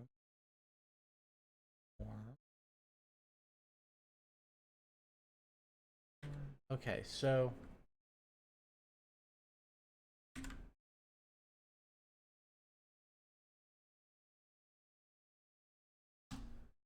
wandering mushroom seems good.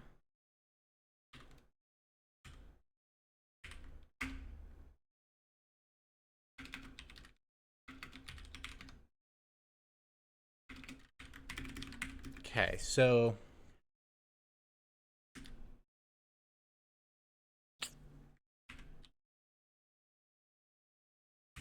now when I do want to get that asset from a sprite, what I want to do is go give me RPG. This is just going to be a really underdeveloped map data structure right now.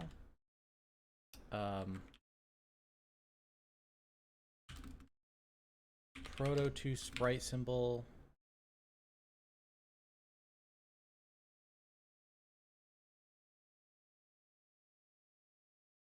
Symbol base putter RPG proto to sprite symbols. Count equals symbol count. RPG proto to sprite symbols. Rise less than count. If and then symbol plus equals 1. If RPG or if symbol ID from raw RPG proto symbols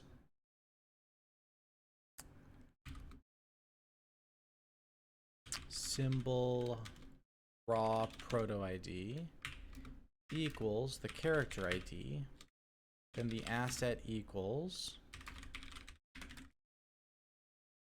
then I have some way of getting the assets from their names. RPG asset from name, assets straight, assets symbol sprite name.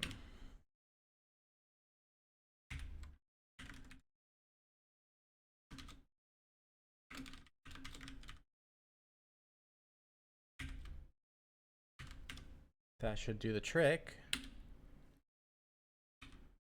Okay. Asset from character ID.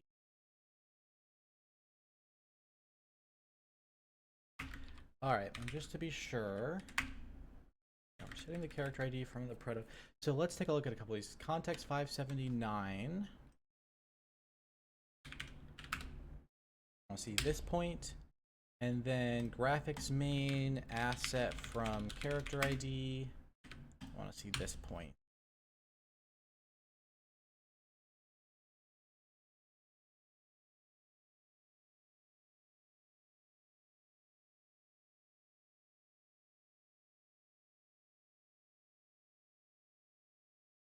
There's our farmers and goblins. They do appear to have their character IDs set. Turn on the graphical viewer. Now, character ID 1 doesn't do any good, but 7, shouldn't that eventually find a hit? Yeah, it does. Sprite name goblin PNG asset on 0. Asset equals 0, then we reset it. Oh, but at the end we end up ignoring the asset and just grabbing. Okay, 1047.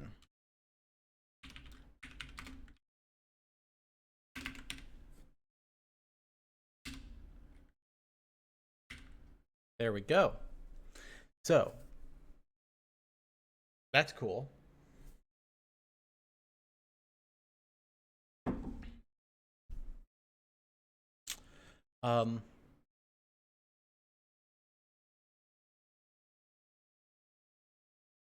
Now, with the humans, things get a little harder because the way this particular tile set works, right, like if I look at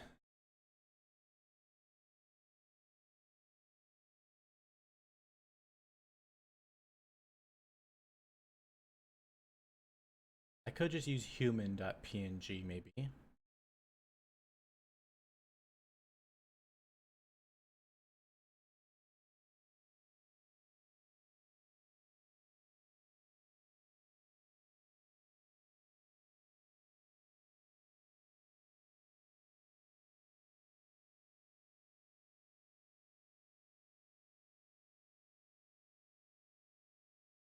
These ones all do this thing, and then you get like cloaks stuff that you put on them, and I'd have to go and figure out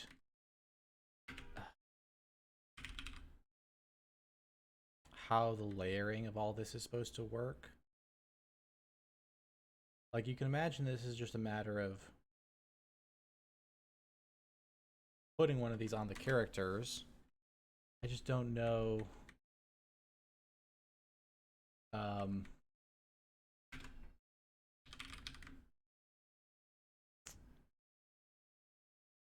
Yeah, I just don't know how that's gonna work.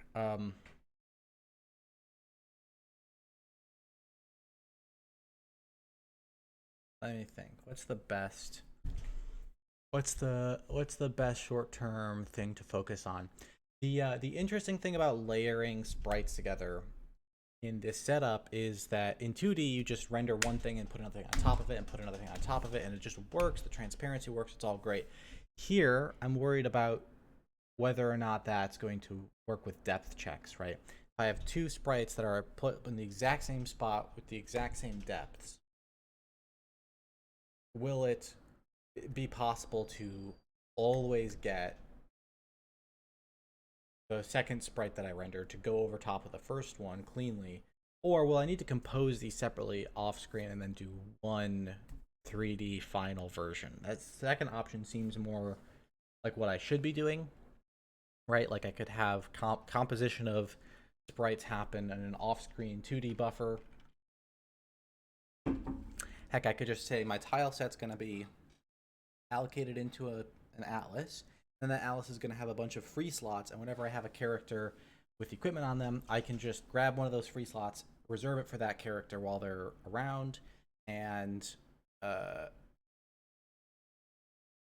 whenever their, loadout changes somehow in a way that I want to render, I just but if it's a buffer rendering to itself is going to be a problem. Don't want that. I'm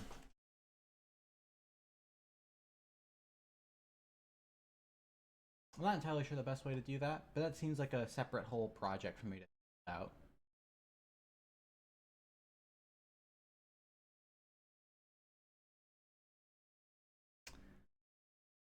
Plus, I'd have to just learn where all these things are in the file sets, which is a lot of work.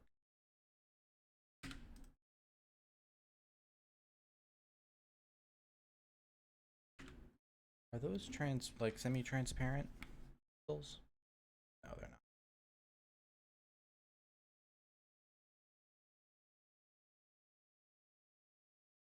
not. Let's see. Other things that I could work on. I kind of feel like these guys are too big. Like I think of these as being a little smaller. And so it might be cool to just have some certain metadata of like what's the scale factor you want to apply for a given character or for a given asset or something like that. So these are currently being rendered at 50 by 50 like everything else. But maybe I want to say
All right, so let me try.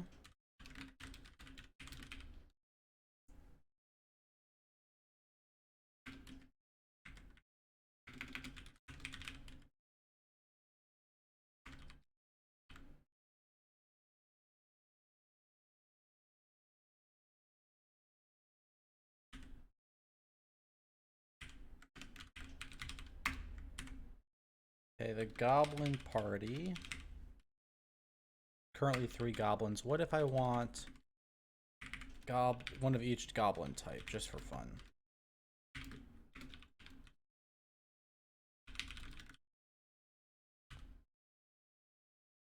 And that way, I can see something like... Okay, these are too big if they're 50 by 50. Let's make these 35 by 35. We'll make these guys here a little bigger looking. And we'll make this guy bigger looking. That probably wants to be small too.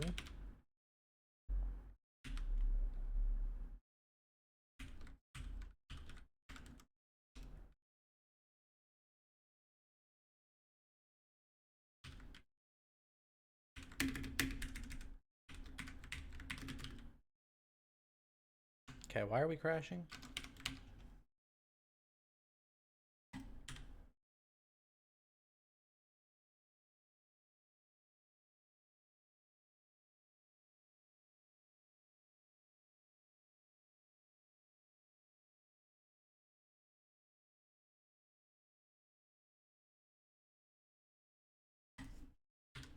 Gotcha.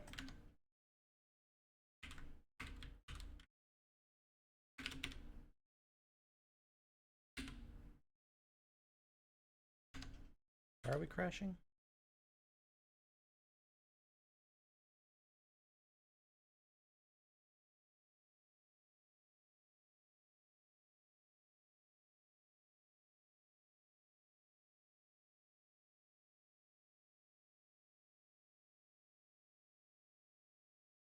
These are all spelled correctly real quick.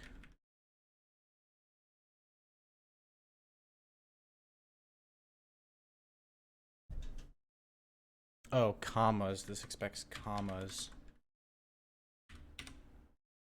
Dum dum dum dum.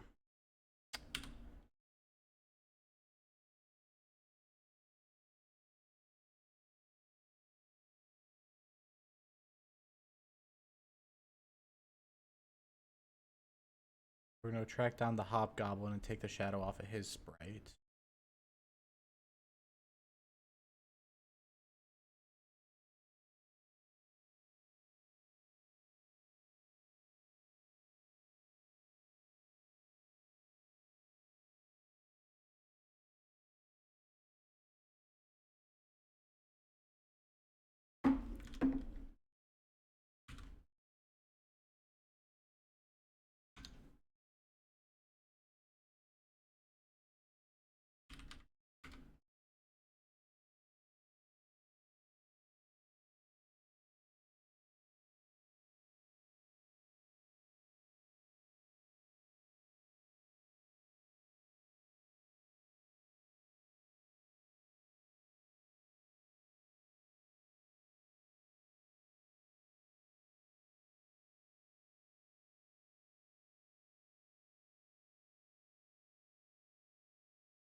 And we'll set... This guy actually uses the hobgoblin sprite, but small. And this guy's actually going to be bigger.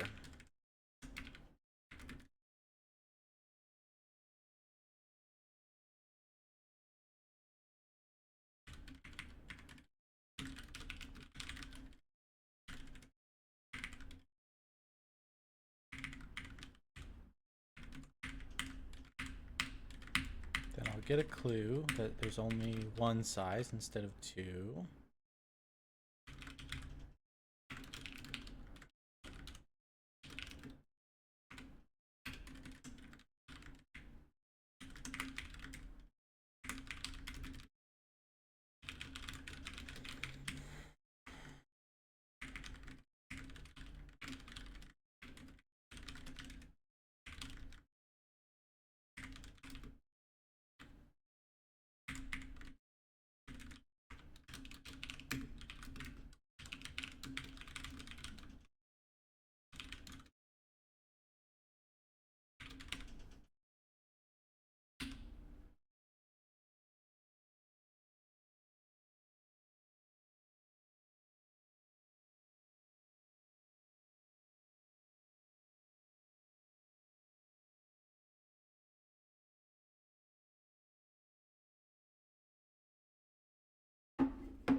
Okay.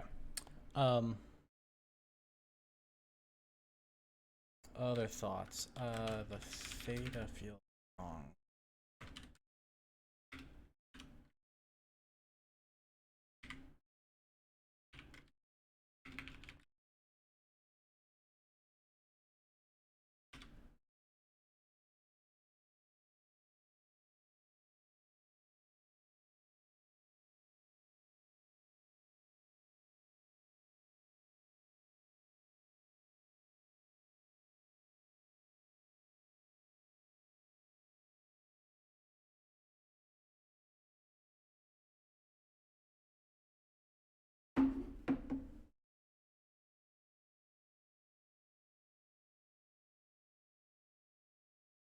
What's next? What's next? Um, so I could work on moving through the states of the simulation. I think that's the next right thing. So there's a little bit of sketching here about what characters will look like. I don't know if I can do. Well, okay, I can at least give the humans a better sprite, right?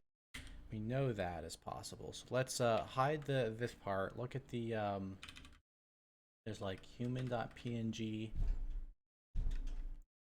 There's several of these humans.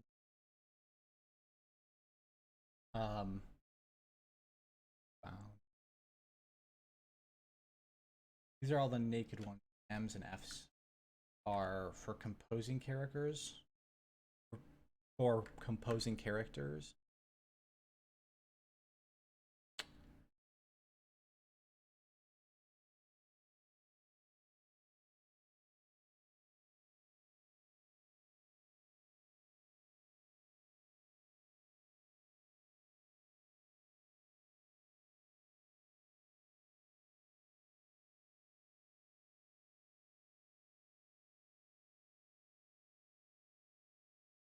Yeah, let's go just switch out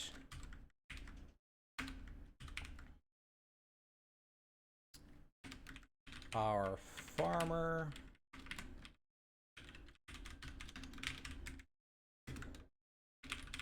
Gets human.png 50.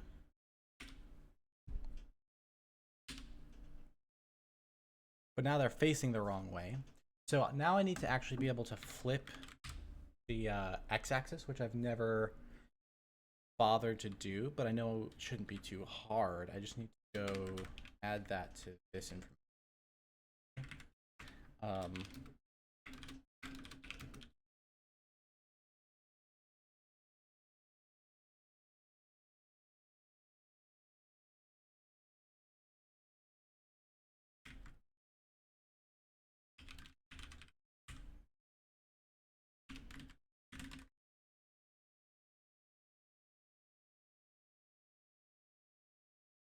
I think all of them actually face right now. The only one that doesn't face right is the blank human, which just sort of stands in the boring pose, like facing the camera directly. So it doesn't matter which way you say it faces. But these ones have a facing.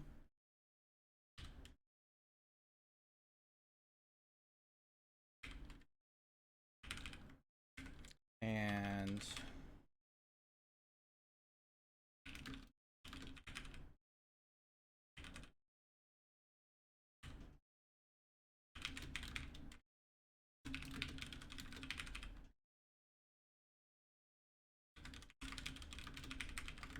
so that tells us if it faces right or not. And then when we go to look at it,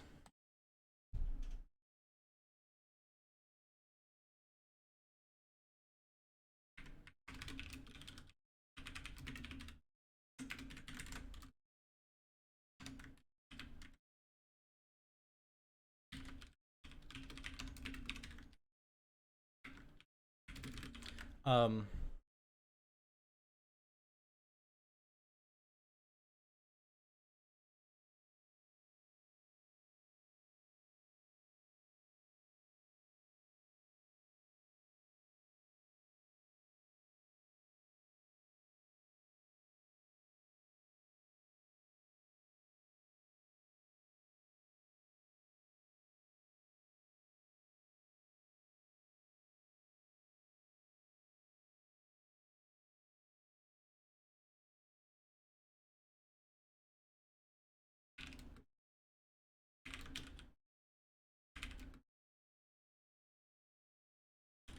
If we have two parties, then the second one faces... Oh, I said right. I got right and left mixed up this whole time.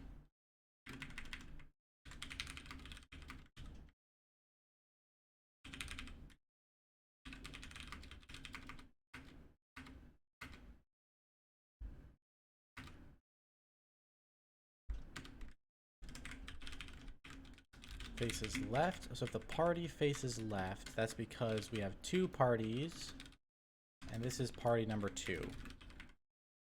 Second party. Now,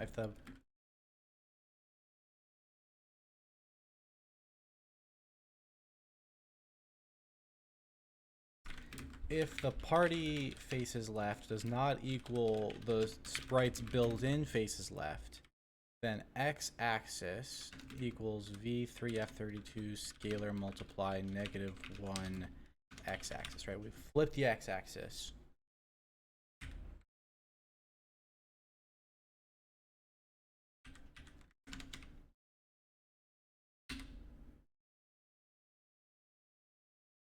There we go.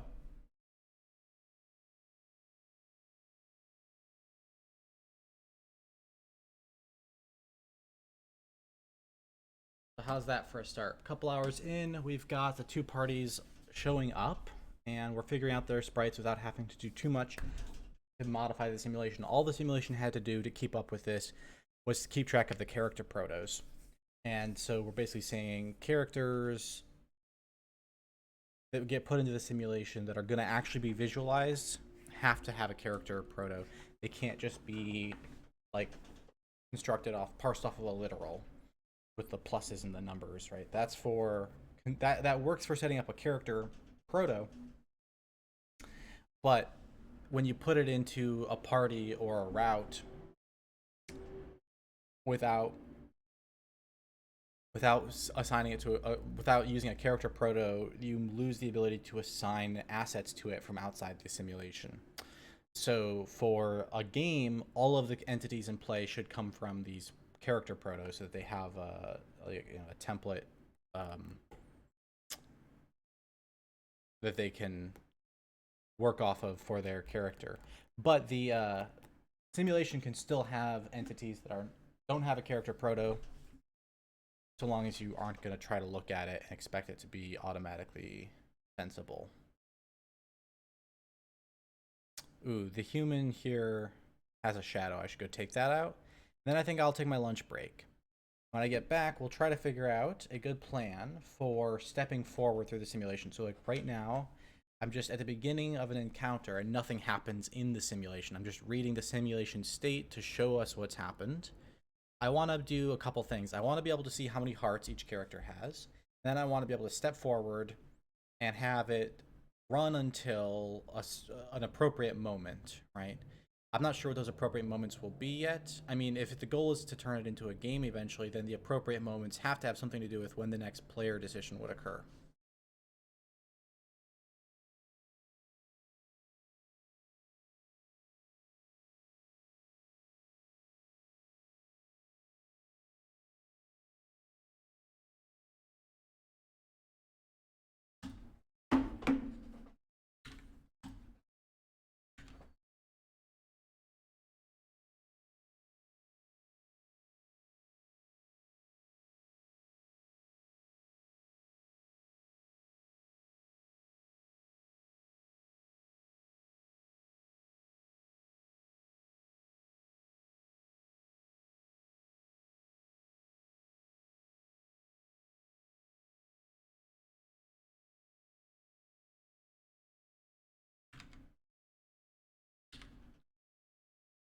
All right. I think this will be it until after lunch now.